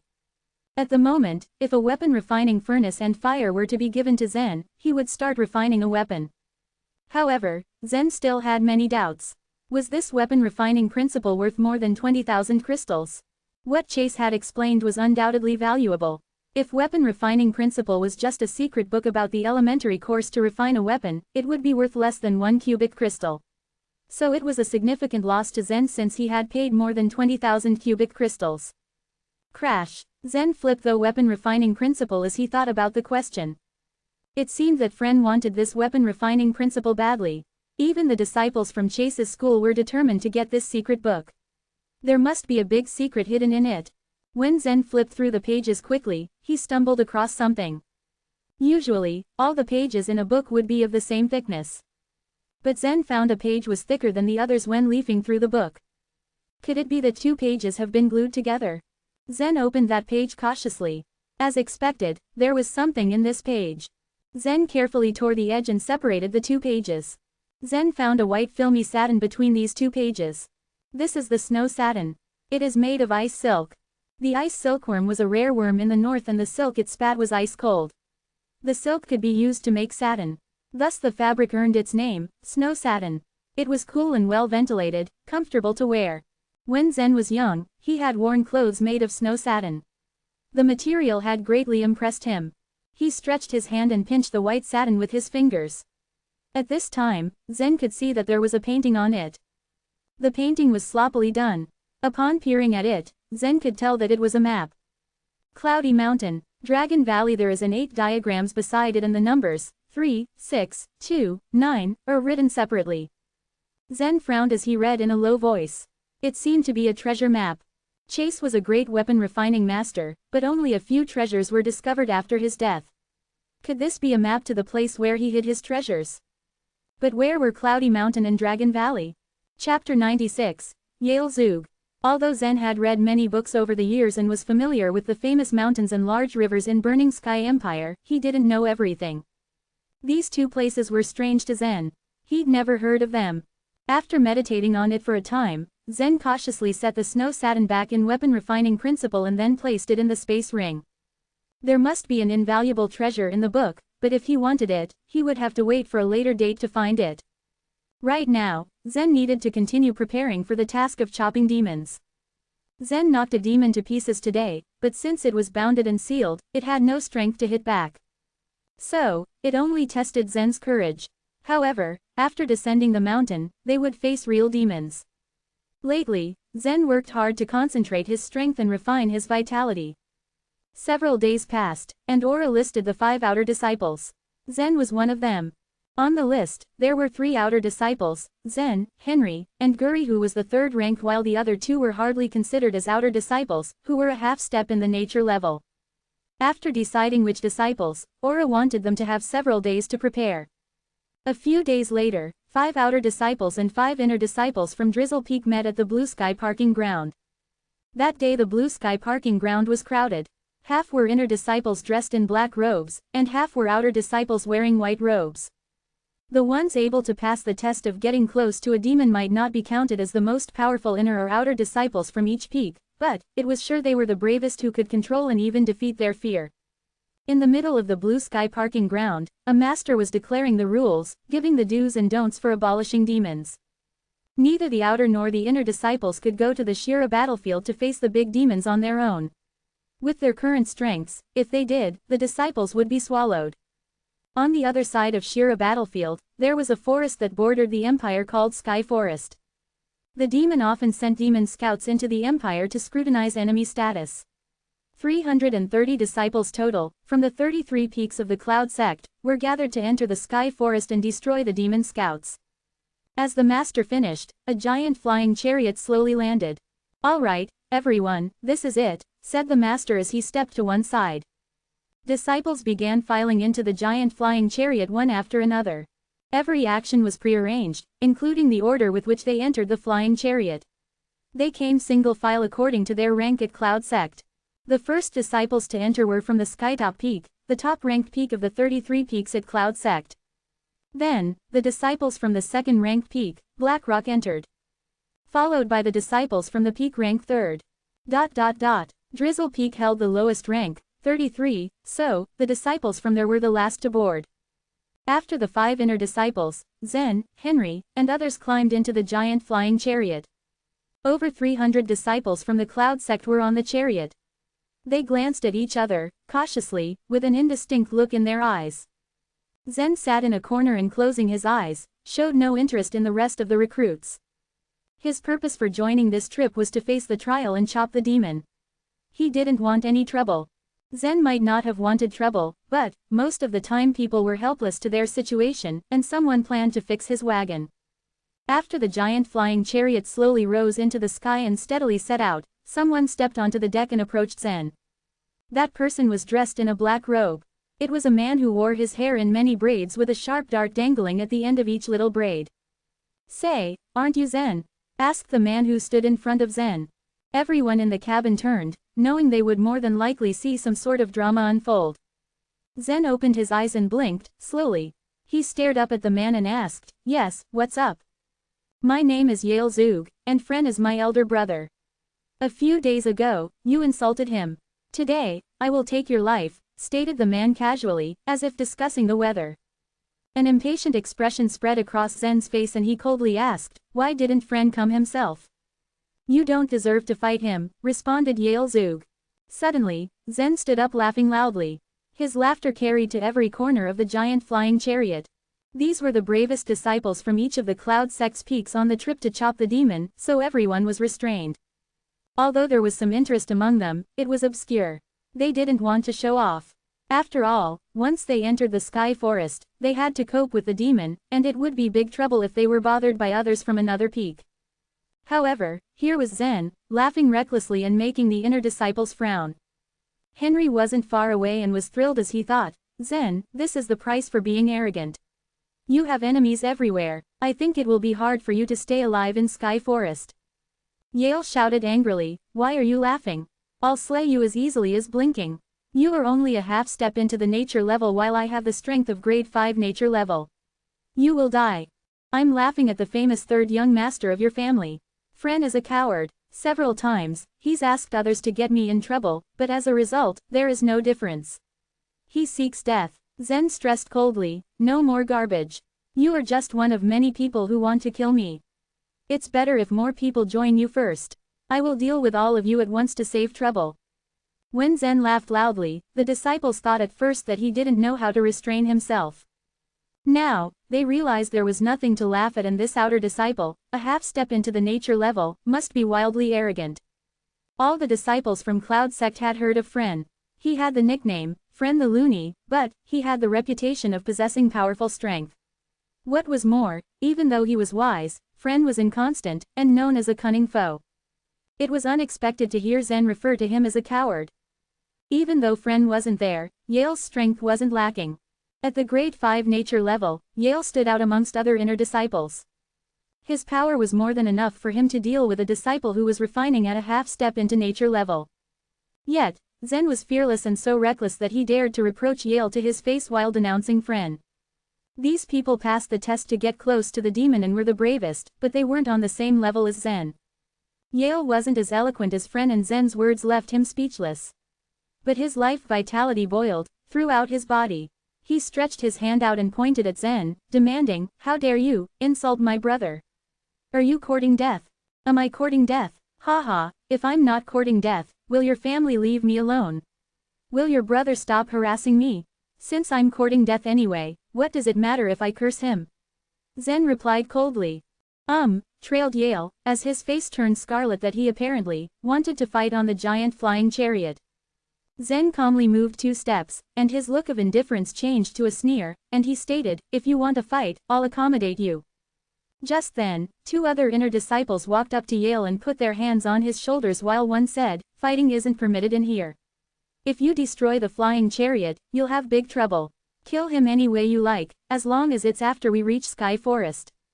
With the 2 disciples stepping in, Yale snorted at Zen, calm enough now before heading back to his seat. Zen influenced the demonic life energy in his body, forcing it back down into his lower torso. It would be an absolute lie to say he didn't feel the pressure when facing Yale, a powerful nature creature. Although it appeared Zen feared nothing, in fact, he was in the state of vigilance. As long as Yale had the intention of killing him, Zen would be ready to immediately strike back, even while they were in the giant flying chariot. Zen had lit more than 100 dragon scales now and grasped the methods of the heavenly ogre fist. His strength was at the peak, and so, now, he wanted to know what his limits were. After retaking his seat, Zen closed his eyes and enjoyed the last hour of leisure flying. He knew as soon as they reached the Sky Forest, a bloody battle would begin. Chapter 97, Encounter with a Demon. Sky Forest was named for its spruces. Soaring spruce trees could be seen everywhere. The trees were hundreds of yards tall, straight as spears, and thrust into the sky. Standing at the entrance of the forest, the disciples couldn't help feeling as though there was something dark and dismal about the vastness of the dense trees. Once all the disciples had gotten off the huge flying chariot, they were distributed into small groups before being allowed to head into Sky Forest. Every group contained 10 disciples, 5 inner disciples and 5 outer disciples. Zen was surrounded by the 5 inner disciples from Drizzle Peak as soon as he jumped out of the chariot. "I don't give a hoot what happened between you and Yale," a black-robed disciple said as he stepped forward, his voice haughty and supercilious. "You do as I say if you want to survive the forest. If you're going to behave as you did in the flying chariot, you will find yourself in the belly of the demon. Remember that, boy. Don't get cocky when you don't have the right to be. You know what they say, the nail that sticks out must be pounded down. You are just an outer disciple, and only a half step into the nature level. You still need our protection during the trial. Why do you have to pick a fight with Yale and drag us into it? To be clear, we will not get involved if Yale comes after you later," another black-robed disciple added. "I heard that you made quite a reputation for yourself among the outer disciples. But let me make it plain, outer disciples are at the very bottom of the pile. What you achieved was nothing compared to what inner disciples can do. Now learn your lesson and look before you leap," a third black-robed disciple said to Zen. The remaining 2 disciples glanced at Zen coldly. Then the 5 inner disciples turned to head forward. Guri, Henry, and the other 2 outer disciples followed quickly. As they passed Zen, each spared him a sympathetic glance. Of the 4 outer disciples, Henry took great pleasure in seeing this. This trail was extremely dangerous. If the inner disciples had decided to leave Zen to his fate, Zen would definitely be headed to his execution. So the sight of Zen being chastened by inner disciples filled Henry with great joy. Zen smiled lightly at the rebuke from the inner disciples. But his heart turned cold. Zen wasn't a cold-hearted man. He had spared the lives of the Luo children even though they had bullied him and had also tried to kill him. At Cloud Sect, things had changed for Zen. He felt a sense of belonging even though he had been at Drizzle Peak for a short while. For the first time in a very long time, Zen felt revived by the warmth of his friendship with Nori, Sean, Worth, and the others. However, the inner disciples had a hostile attitude toward him. Today, they drew a line between them because he was at war with Yale. But it really didn't matter. Zen had never enlisted other people's help to protect himself. He had cultivated his powers to such a great extent that he felt self-sufficient. In any case, the future was unpredictable. Perhaps during the trial, the disciples would end up begging for his protection. Zen's smile faded as this thought. When he stepped into Sky Forest, he was wearing his usual calm expression. Sky Forest was different from the rain forest in the south. Spruce trees pressed close and formed a dense canopy that shut out the sky. Occasionally, some sunlight seeped through the leaves, but on the whole, the forest was very dim and quiet. They heard strange bird chirping from time to time. Sometimes the birdsong was distant, sometimes it sounded very close, but nobody could make out where it was coming from. Once they had entered the forest, the disciples were engulfed by the bleak atmosphere. Everyone was on high alert. After all, it was Sky Forest. Sky Forest was not the front line of the battle. It was located between the Imperial capital and White Emperor City. The White Emperor City was closest to the Shira battlefield. Still, many demon scouts secretly crossed the front line and hid in Sky Forest. Although inner disciples possessed power comparable to ordinary demon soldiers, there were few absolute certainties in a fight. You never knew who would win until the last minute. Henry, Guri, and the other 2 outer disciples of Drizzle Peak reached for their weapons as they moved warily behind the 5 inner disciples. Compared to them, Zen seemed most relaxed. His soul, which had been forged, was way stronger than normal people, including the 5 nature creatures ahead. So Zen was more sensitive than others. His senses were heightened to sense even the slightest noises like the wind stirring the grass. No sound could elude him. As the Drizzle Peak disciples pressed further and further into the forest, they separated from the other Cloud Sect disciples. Watchfully, they followed the trail in the forest for about 20 miles. Then, there was a sharp crack. An inner disciple who had been sent to scout ahead had stepped on a dry branch. What happened? Henry was the first to call out. He had never been in a situation like this and found that his nerves were strained all the time. Relax, Henry. It's no big deal. I just stepped on a branch. The disciple turned and gave Henry a mocking smile. Watch out. Just as the inner disciple turned to speak to Henry, a huge snake emerged from behind a thick spruce trunk. The snake's trunk-like body had a gray-green color that matched the spruce's bark. This camouflage had allowed it to hide in plain sight. The snake lunged at the inner disciple, its jaws opened wide as if it were going to swallow its prey whole. At that point, a jet of silver light skimmed over the snake's head, and a second later, the snake was cut in half. We haven't found demons yet. But there are other creatures in the forest as well. Be careful, Chu, the inner disciple who had killed the snake said flatly, a shiny sword in his hand. The inner disciple, Chu, saw what his peer had done. Chu hurriedly cupped one hand in the other to salute him.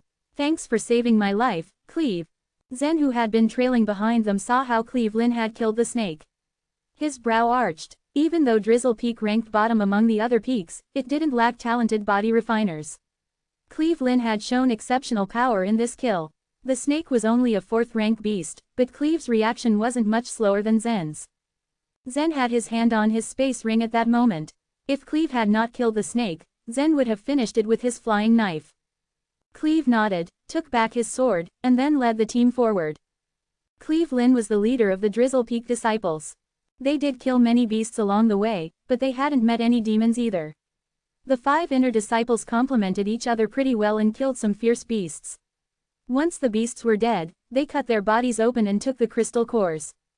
Henry, Guri, Zen, and the other 2 disciples had been reduced to the role of bystanders. It wasn't until noon that they stopped at the edge of a valley after a long stuttering journey. You, go find some firewood and make a fire, Chu said curtly as he pointed at Henry and Guri. Henry and Guri were 2 of the most talented outer disciples at Drizzle Peak. They had never been bossed around like this. They felt deep resentment at Chu's order, as a result of which, testiness crept into their eyes. What, do you have a problem with that? If so, I have an easy solution. You don't have to obey my orders if you choose to explore Sky Forest independently. We protect you, and in return, you do as I say. We clear, Chu said coldly. Henry and Guri exchanged sour glances. They had no choices but to obey Chu. Their lives were in the hands of these inner disciples. And quitting the trial at this stage was not an alternative. Whether they liked it or not, they would never make it out of the vast forest alive without the inner disciples' protection. They had no choice but to look for firewood. The rest of you should keep watch beside the valley, Chu glanced at Zen and the other outer disciples as he commanded. Zen wanted to say something but thought better of it. The 10 disciples were a team now. Chu was not asking too much by putting them on watch duty. Zen walked along the edge of the valley. When he identified an appropriate spot, he climbed on a huge slick stone to get a better look. Sky forest stretched before him. All he could see was spruce trees, an endless ripple of green. We're on a demon hunt. But we haven't seen hide nor hair of demons till here, one of the outer disciples beside Zen said. It makes sense. The forest is too vast, and the demons are too few. If you want demons so badly, perhaps you should go to the White Emperor city. Once you're standing on the city wall, you can have as many demons as you like, the other outer disciple answered. Zen fell silent at their words. Humans in the eastern region had built a veritable golden age of prosperity ever since the Burning Sky Empire was founded. But over the recent 100 years, the realm had been under constant attack by demons. As a result, the whole Burning Sky Empire had been put in an untenable position. It was a blessing that the Empire had 2 men to rely on to control the situation. The first was the ultimate expert from the Burning Sky Palace, and the other was the leader of Cloud Sect. Both of these men had fathomless power. Demons would have already taken the White Emperor city and even devoured the whole eastern region had it not been for these 2 outstanding men. Smoke drifted from the valley after half an hour. And then, Zen and the other 2 outer disciples were called to return as the meal was ready. They gathered around the campfire and ate their meal. Cleve, have you really killed a demon before? Chu asked as they ate. Yes, it was 4 years ago, Cleve replied with a smug smile as he ripped off a chunk of meat from a roe deer. At that time, I was still an outer disciple of Drizzle Peak, and the Shira battlefield was about to close. I entered the trial to slay demons. We cornered a demon soldier, and I made the lethal strike. Killing a demon soldier as an outer disciple was something Cleve should be proud of. Nevertheless, he continued with a little modesty. Still, it was pure luck. I was not as strong as I am now. If I meet a demon soldier now, I can kill it in 3 strikes. Just as Cleve was prattling on about his history with demons, an inner disciple who had been busy devouring his meat, suddenly interrupted in a sharp, rasping voice, "Is that so? I'd like to see if I can survive 3 strikes from you. Show me your sword." All of a sudden, a terrifying evil spirit emanated from the inner disciple. Chapter 98. Demon General. At this moment, all the disciples were stunned, astonishment reflected in their expressions. Once the evil spirit engulfed them, the disciples drew away from the inner disciple that had spoken. Sheeing, Cleve unsheathed his sword, pointed it at that inner disciple and yelled, "I believe that you are not Gavin." "Who are you?" Kekakek. A weird chortle was heard from the inner disciple named Gavin Shu. Soon after the chortling finished, several sharp thorns stretched out of his body. Everyone present was shocked to see that not a drop of blood was shed even though the sharp thorns had pierced his skin. I have lurked in Sky Forest for quite a long period. In all this time, I have not noticed any traces of human beings. Now, I have finally encountered some human beings.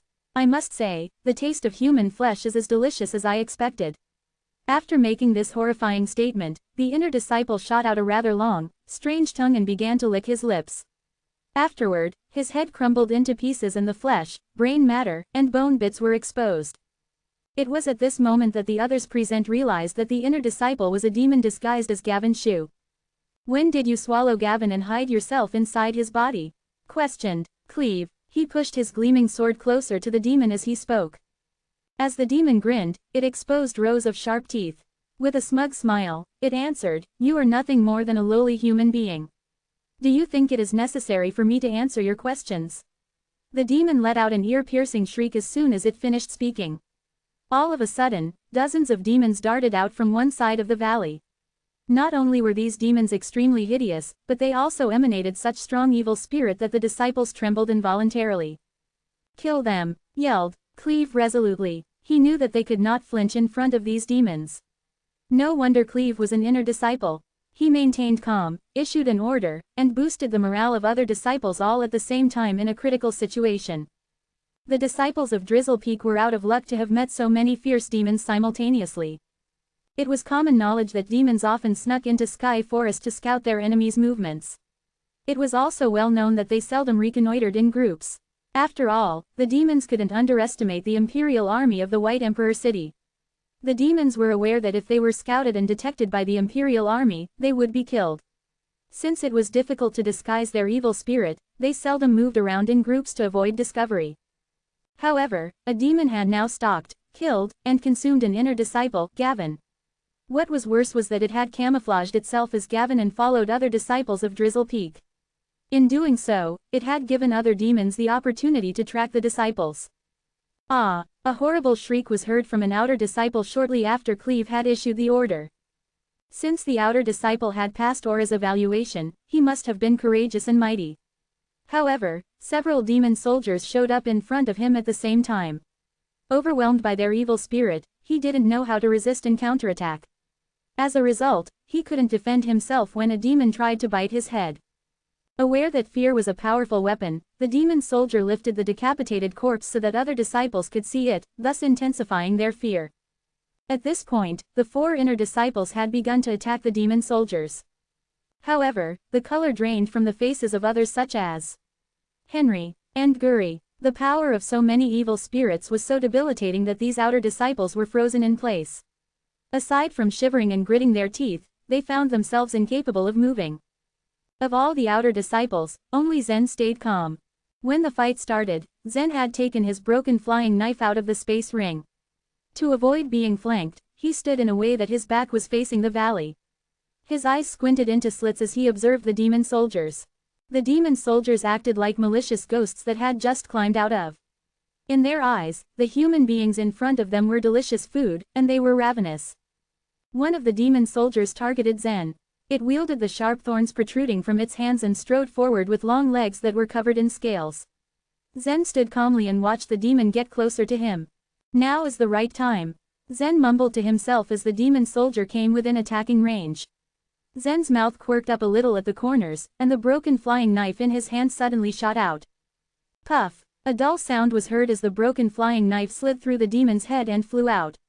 Very soon, it swept back and sliced the demon's entire body. When the demon soldier's corpse touched the ground, it separated into 2 parts along the path taken by the knife. 1. Zen counted. In a sense, this was the first demon that Zen had formally killed. Before Zen had a chance to look around, another demon soldier pounced on him.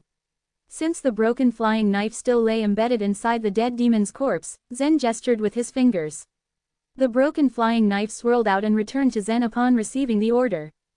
Bow! As the flying knife penetrated the second demon soldier's head, fluids gushed forth. All of a sudden, the demon fell to the ground.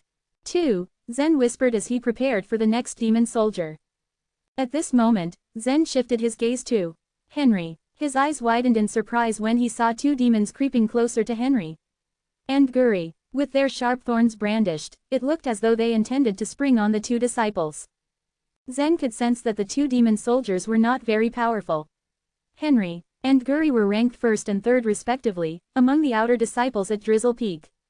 They were powerful enough to kill these demons. But at that moment, both Henry and Guri were scared out of their wits.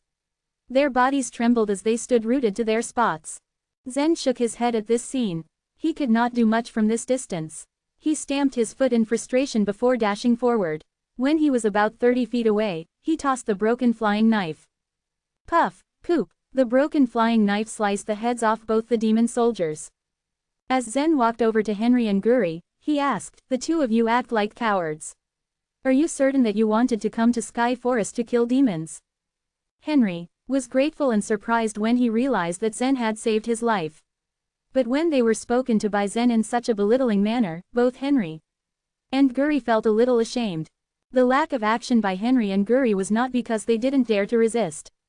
They stood still in a daze, only because when they wanted to step forward to fight the demons, they couldn't move. It was as though their feet had been glued to the ground. The 2 hadn't felt fear like this before. I would never have thought that the top outer disciple of Drizzle Peak would be a good-for-nothing. Zen sneered. Upon hearing Zen's sneer, a red tinge crept on Henry's neck and extended to his face. Henry's life had been very smooth. He had not faced any challenging hardships. Ever since he was little, everyone treated him with awe and admiration as he had been a genius. But now, Zen was cursing him. Being humiliated by someone inferior was a fate far worse than death to Henry. You don't believe me? When faced by demon soldiers, you have not dared to move. Tell me, aren't you a good-for-nothing? Zen sneered as he questioned Henry again. Henry couldn't bear it anymore and yelled loudly, "I am not a good-for-nothing." Zen nodded and responded, "Since you say that you are not a good-for-nothing, prove it to me. Those demon soldiers are as mighty as people who have reached the nature level. They are even a little weaker than you.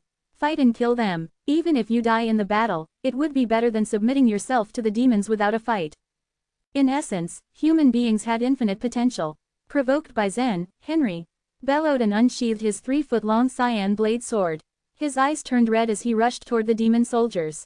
Now that Henry was on the verge of becoming an inner disciple, he stood out in terms of gift, talent, speed, and strength. In addition, he outperformed ordinary inner disciples. After Zen provoked him, Henry exhibited, harnessed, and exerted deadly strength. Zen was stunned to see Henry stir up gusts of wind and thunder with his cyan blade sword. He wielded his sword with the aggression of an angered god. At last, he sliced a demon to pieces. After killing that demon, Henry stared at its remains. Henry's chest heaved, and his eyes widened. He couldn't believe that he had executed a demon. Only after Henry had killed the demon was he relieved from his debilitating fear. Henry stood in a daze and grunted, "I've got it. I am no longer wreathed and badgered by the evil spirit. I have figured out why." As he exclaimed, he switched his gaze to Zen. By this time, Zen had been rushing toward another demon soldier. He spared Henry an apathetic glance before readying his broken flying knife for his next kill. Zen had killed 4 demon soldiers. Henry saw the power and ease with which Zen was killing the demons. He sighed at Zen's abilities and his speed. His envy for Zen had changed into admiration by now. Another sigh escaped Henry when he secretly acknowledged that he lagged behind Zen in terms of strengths. He knew that Zen should be ranked as the topmost outer disciple at Drizzle Peak instead of himself. The fight was so fierce that Henry didn't have much time to get lost in his thoughts.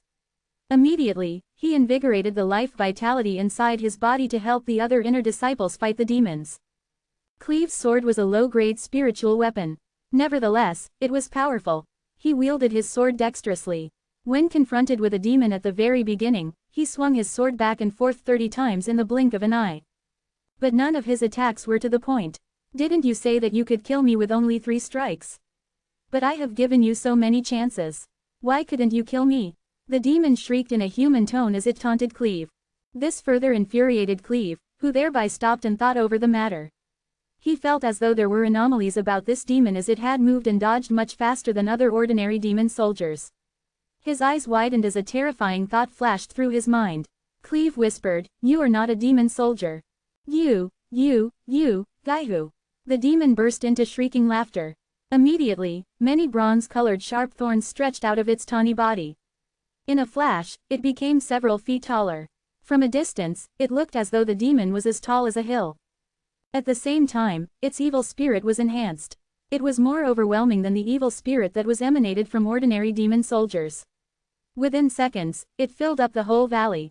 Other disciples of Drizzle Peak who were fighting the demon soldiers were shocked at the scene. Cleve was so scared that his complexion paled. His throat felt parched as Cleve realized what he was up against. Cleve gulped at the sight of the towering demon and mumbled, "Demon General."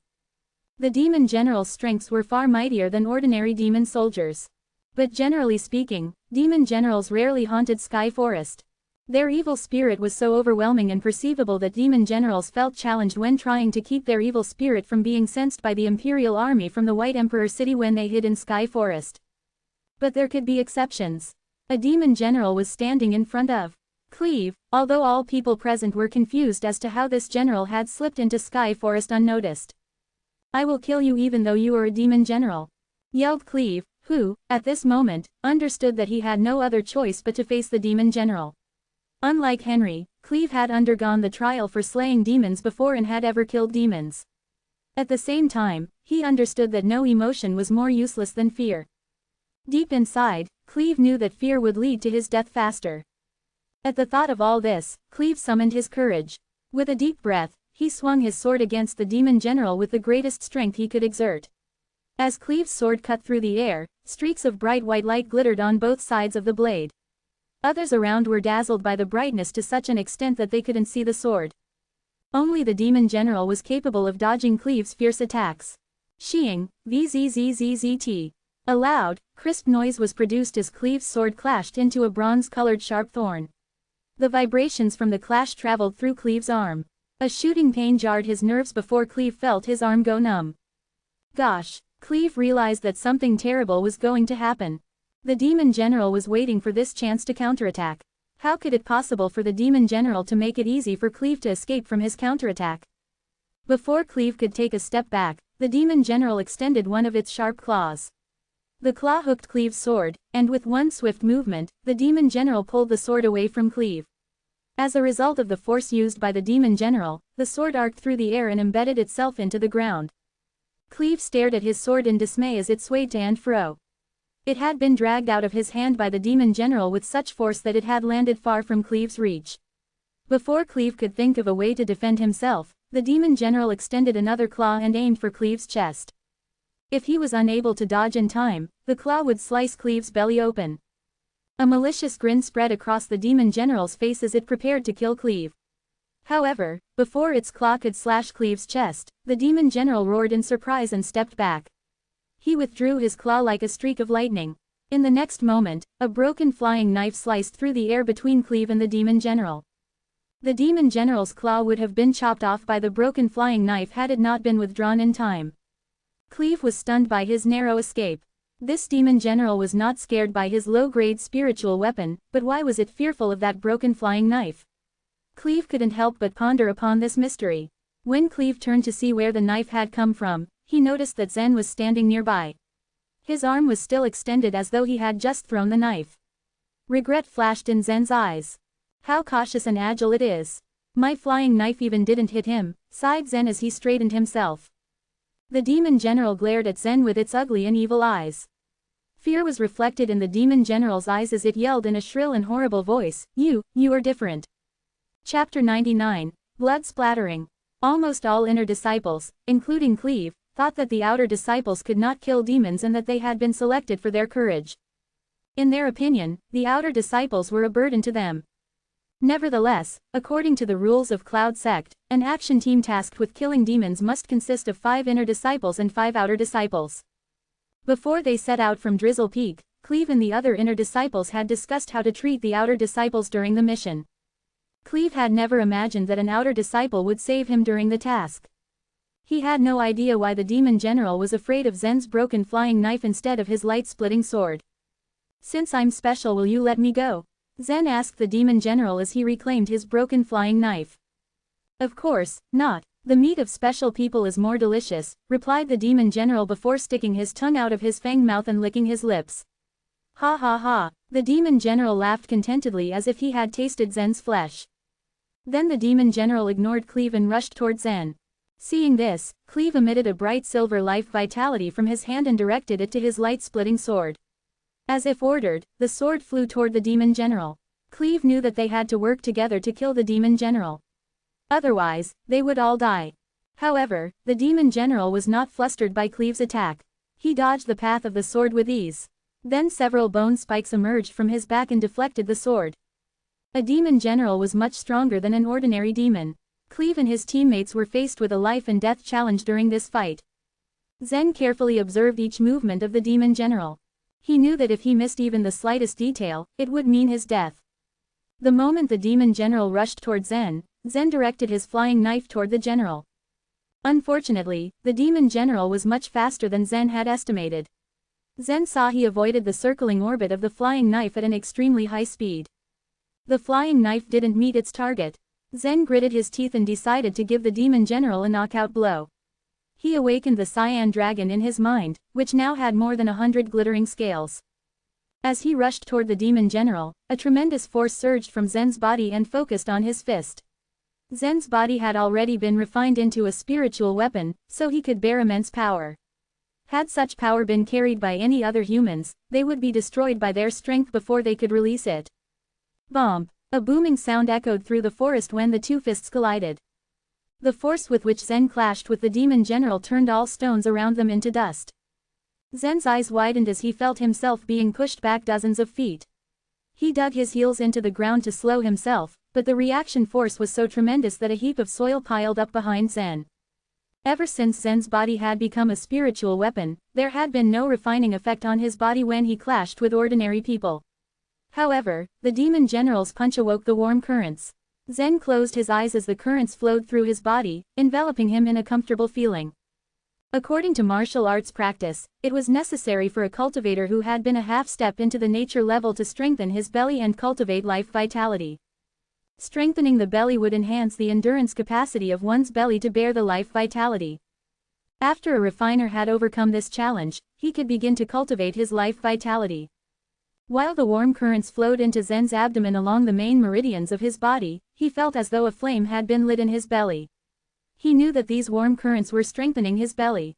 Zen wasn't the only one who had retreated dozens of feet during the clash. The demon general was in the same situation. His body had been flung back into the woods on the side of the valley. The impact had broken the towering spruce trees. Flop, flop. These spruce trees, which had grown for hundreds of years, were slowly uprooted and fell sideways. Even though a demon's body wasn't as tough as an ogre's, Zen was fighting a demon general. When he got up from the ground, the demon general looked ashamed for he had been knocked back by a boy.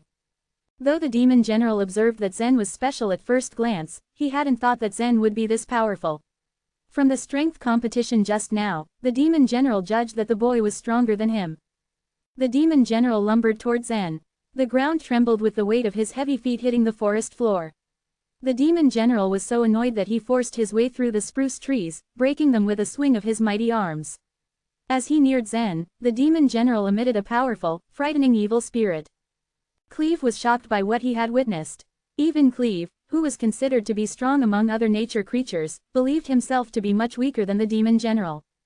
When he saw Zen and the demon general clashing into each other, he thought that Zen would die on the spot. It was well known that a blow from a demon general would shatter the body of a person who was a half step into the nature level. But Zen was safe and sound. Both Zen and the demon general were pushed back dozens of feet by the impact. What was more astonishing was that neither of them was seriously injured, let alone killed. Cleve was confused. However, he didn't have time to waste. Zen's unparalleled power gave him hope of survival.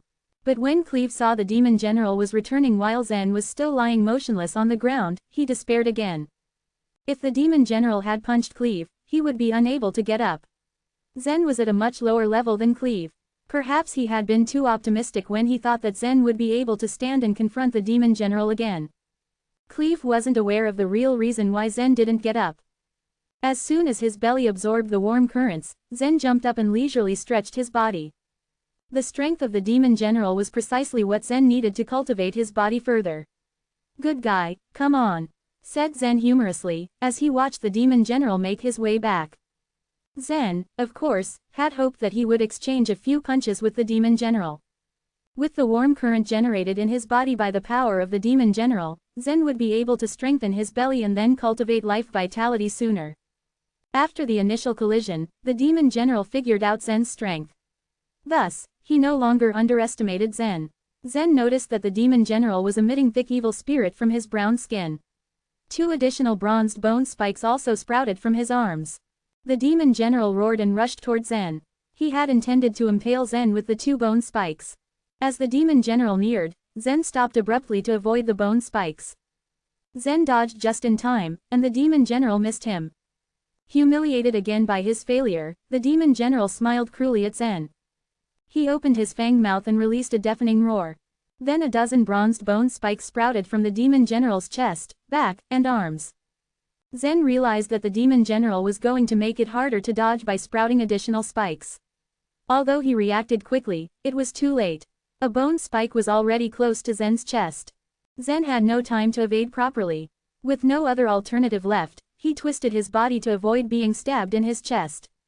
"Ouch!" cried Zen as pain coursed through him.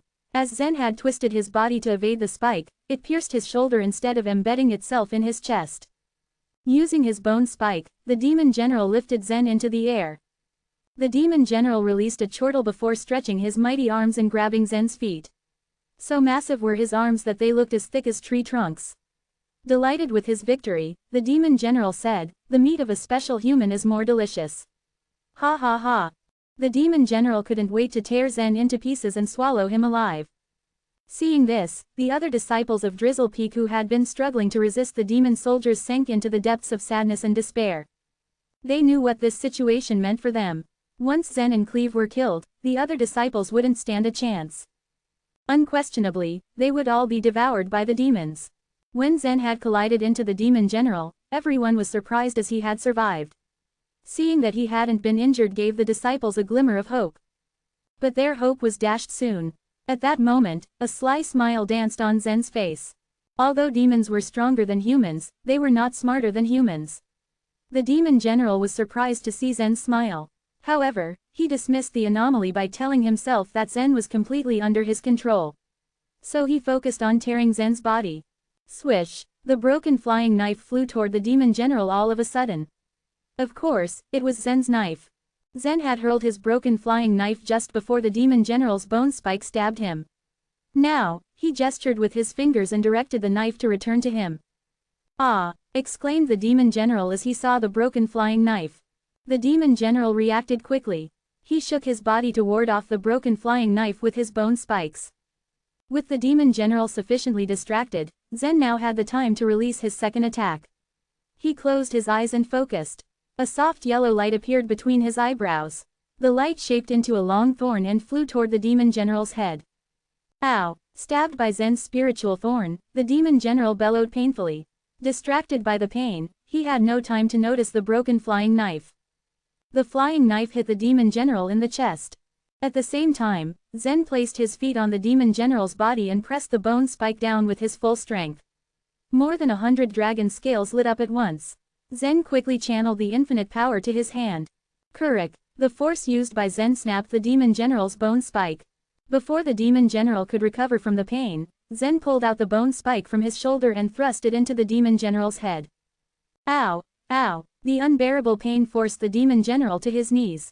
In the next instant, he clutched his head and thrashed on the ground. With the flying knife in his hand, Zen stood on the demon general's body and began chopping him into pieces. In a while, the demon general's blood splattered all over. Chapter 100. Pear Needle Rainstorm. Zen's flying knife was so sharp that hardly anything could withstand the blade. Each slash cut the demon's wound deeper. Zen wielded his knife like an insane butcher, slashing at the demon general wildly. It was well known that demons were hard to slay, and even if a demon was seriously hurt, his health could be restored in a short period. Die! Die! Die! Forget you! Yelled Zen. Now that he had the advantage, he wouldn't give the demon general a chance to heal. When the demon's head, arms, and torso were all hacked off, and lay in bloody hunks, Zen stopped and gasped air into his lungs. Zen glanced down at the remains of the demon general, ensuring that he was dead. Seeing the horrific fate of their general, the ordinary demon soldiers fled, scattering. The demon general's blood was splattered all on Zen, giving him a strong aura of death. The disciples of Drizzle Peak gawked at Zen, a slightly fearful look flashing in their eyes. Their fear didn't come from a little bit of the demon general's evil spirit that remained in Zen's body. No, the frightful manner Zen killed the demon general had terrified them. Right now, they saw Zen as the god of death. Although Zen was only half a step into the nature level, the killing intent exuding from him scared the nature creatures. As Cleve resheathed his sword, he approached Zen. After checking Zen's shoulder wound, he pulled out a small bottle from his waist. He got a pill and handed it to Zen before saying, "Here you go, this is a flesh-restoring pill from the herb pavilion." Taking the pill without hesitation, Zen popped it in his mouth. The flesh-restoring pill might not compare to the red cloud pill Master Su gave him, but a flesh-restoring pill was expensive for any inner disciple. When they first exited the giant flying chariot, Cleve and the other inner disciples spoke ill of Zen, and yet, even after that, Zen saved them. To make up for his earlier behavior, Cleve happily gave Zen a flesh-restoring pill. Chu and the other inner disciples went over to the demon soldier corpses and pulled the gray bead from each carcass. "Demon cores," said Zen. He narrowed his eyes when he saw the gray beads. The demon body differed from the human body completely. While humans' navels housed their power, demons' power was from within the demon cores. The assessment of the task was based on the total number of demon cores accumulated. Thus, even though they had already lost 2 fellow disciples, they weren't about to forget to collect the demon cores. After Chu silently gathered up demon cores, he handed 4 of them to Zen. The 4 cores were from the demons killed by Zen. The disciple saw Zen's great strength, and he dared not rob him of the demon cores. Cleve stabbed at the demon general's chest with his sword and dug out the core. The demon general's core was twice the size of a demon soldier's core. Cleve handed the core to Zen and said, "Zen, here you go. This is the demon general's core." That added up to 5 demon cores that Zen received. He put them in his space ring. If Zen could be placed first in this task, he would receive many points along with the mid-grade spiritual weapon. There were many talented inner disciples from the 33 peaks, including ones from the Skytop and Blackrock peaks. But, as long as there was a chance to compete against them, Zen wouldn't give up. 2 disciples were dead at the end of the battle, an outer one and an inner one. "Alas, such a shame that the demon soldiers swallowed them," said one of the inner disciples in a low voice. Cleve shook his head sadly and added, "In a previous task to kill demons, the disciples encountered demon generals. But that time, the demon generals slaughtered 120 disciples from 12 peaks. In contrast, we don't have many casualties. It was lucky that 8 out of 10 of them survived after the encounter against a demon general and dozens of demon soldiers." Henry's attitude toward Zen was changed too. Before, Henry knew there were more talented disciples than himself, but he looked down on Zen.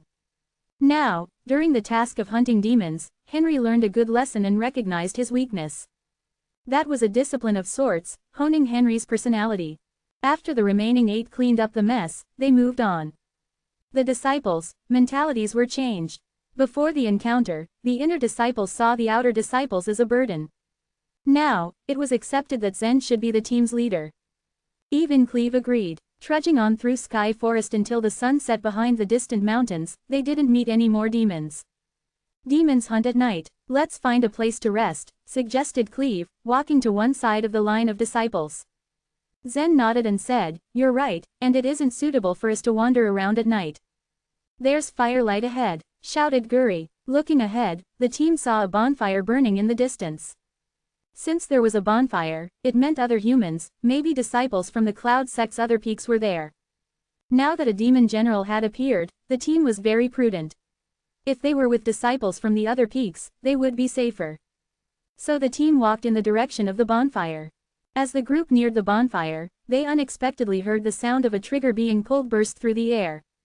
PHFF'd, PHFF'd, PHFF'd. Needles poured out of the sky at Cleve, who led the group. "It's Pear Needle Rainstorm." Cleve's expression changed abruptly when he realized he couldn't avoid the needles.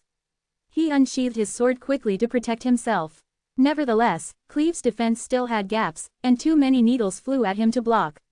It was as though a monsoon might swallow him in an instant.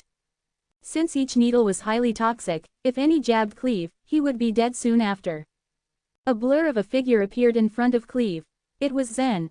Zen blocked the way between the needles and Cleve, completely, and let the dense needles pierce him. Within seconds, Zen's body was covered by a large number of needles, which looked scary. Seeing Zen, Cleve stammered, "Zen, are you all right?"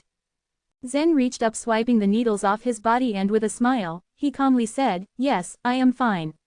They are just like embroidery needles and unable to hurt me." Cleve and the others couldn't say anything to Zen's statement. Pear Needle Rainstorm was one of the most famous secret weapons of the Zoo clan. Because the quantity and speed of the large needle, no one could flee from it, usually. The needles were extremely thin and able to pierce a nature creature's life vitality easily, penetrating the skin to release the poison at its tip. They were tough to defend against. Yet, Zen seemed impervious to the toxic needles. As Cleve, Henry, and the others saw Zen's calm look, only one word appeared in their hearts: monster. Indeed, Zen resisted demons with his physical strength and was immune to toxic Pear Needle Rainstorm. What a miracle! It was like he was a deathless monster. After Zen removed the embedded needles, he led the team to the bonfire. Before Zen got to the bonfire, a voice called out in warning, "Stop.